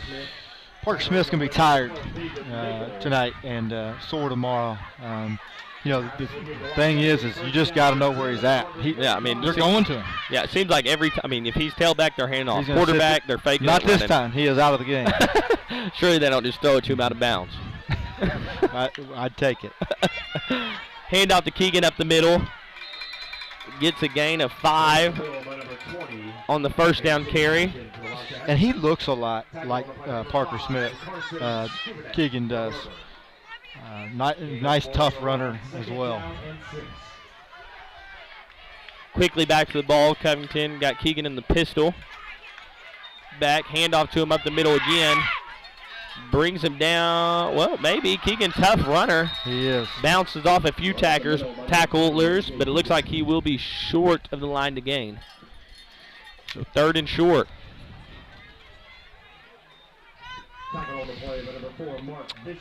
I do think when Parker's out of the game, they're less likely to throw it. Yeah, I agree. Handoff to Keegan. Oh, blown up! Is that Jackson Weibling in the backfield? It is Jackson Weibling. Way to meet him in the background. Ill. 3rd and short. Yes, sir. 4th down, and as Parker Smith, he's back out on the field. I was concerned for Jackson there. It looked like his leg fell back behind him, but he's okay. Bounce back. Mm-hmm. Twins left. Like I said, Parker Smith back on the field. Run him across the middle. Little mesh route. He catches the ball close to the line of scrimmage, but he will have enough for a first down. Man, you knew they were going there on that one. Yeah. And I know it's easier said than done. Just say, let's guard Parker Smith. yeah. Because that's what I want to say, but I know it's more difficult than that. They're doing a good job moving him around. Yeah, that time ran him kind of a little 2 mesh routes, crossed up coverage, made it bunched up, and allowed him to get that step. Yep.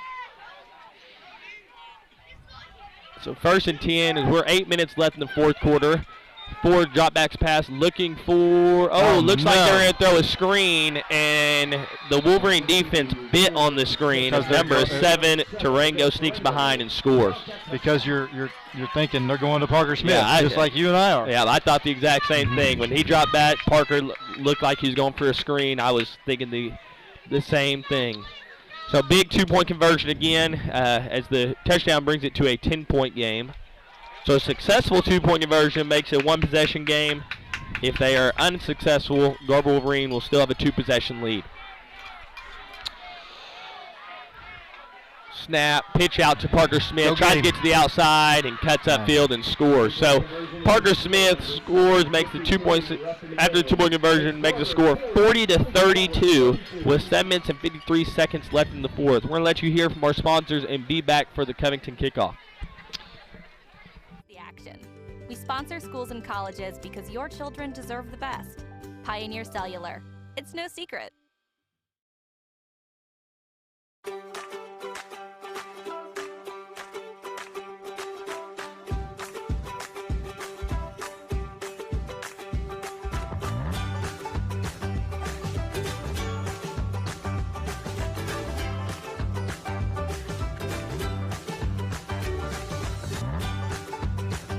Stream with Oklahoma's #1 high school streaming service, Squirtle.tv.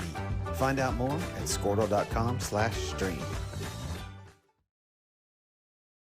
Brian Bishop was born and raised in Enid and has raised his incredible family in the area as well. His youngest boys attend Garber Public Schools, which of course makes him an avid supporter of all Garber Wolverines athletics. In addition to his diverse background, Brian has been blessed to serve in ministry for most of his adult life as well. He is now thrilled to have the opportunity to join Blevins & Co. Realty and serve the great people of Northwest Oklahoma with all of their real estate needs. So contact Brian Bishop today at 580-297-5010. Welcome back to Garber Wolverines TV. After a touchdown, the score is 40-32 with 7 minutes 53 seconds left. Number 15, Austin Tipton, gets ready to kick off for the Wildcats. Seen a variety of kickoffs for them. This one's an onside kick directly, and it bounces in on it. My goodness. Woo! Maybe a little nervous as it kind of looked like it was going to stop at 6-7 yards and skip forward. They touched it at about 5 or 6 yards.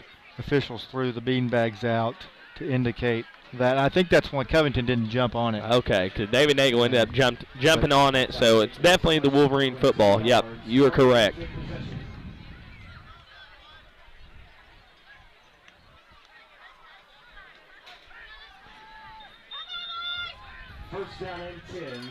So after the unsuccessful onside kick, 1st and 10 from the Covington 46-yard line.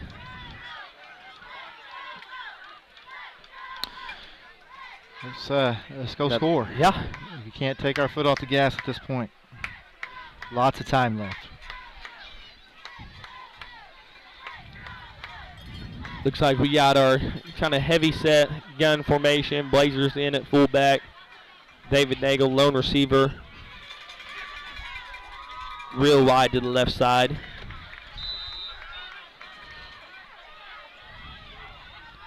Covington gets up to the line of scrimmage. Oh! And we'll take the 5 yards. Just automatic. Coach Hughes has done a great job of coaching that this year. Yeah, mixing it up, and it's just been successful time and time again. And Dallas Hunt, the quarterback's coach, has his hand in it as well, I'm sure. 1st and 5 for the Wolverines after the penalty. Same formation. Snap, hand off to Ty, bounce out to the right side, trying to find a hole.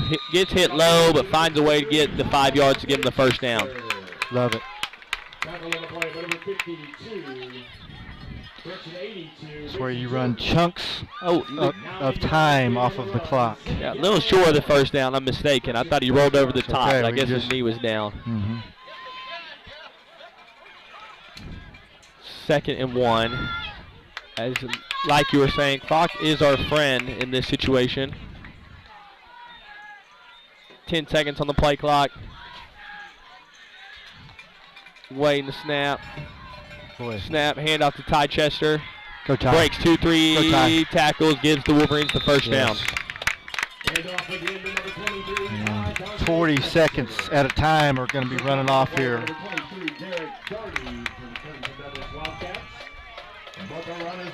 Twins left. Ty Chester comes to the sideline. And he's a huge weapon right here. Yeah, maybe a little quick pass or Mark Bishop jet sweep. Yeah, I like that call.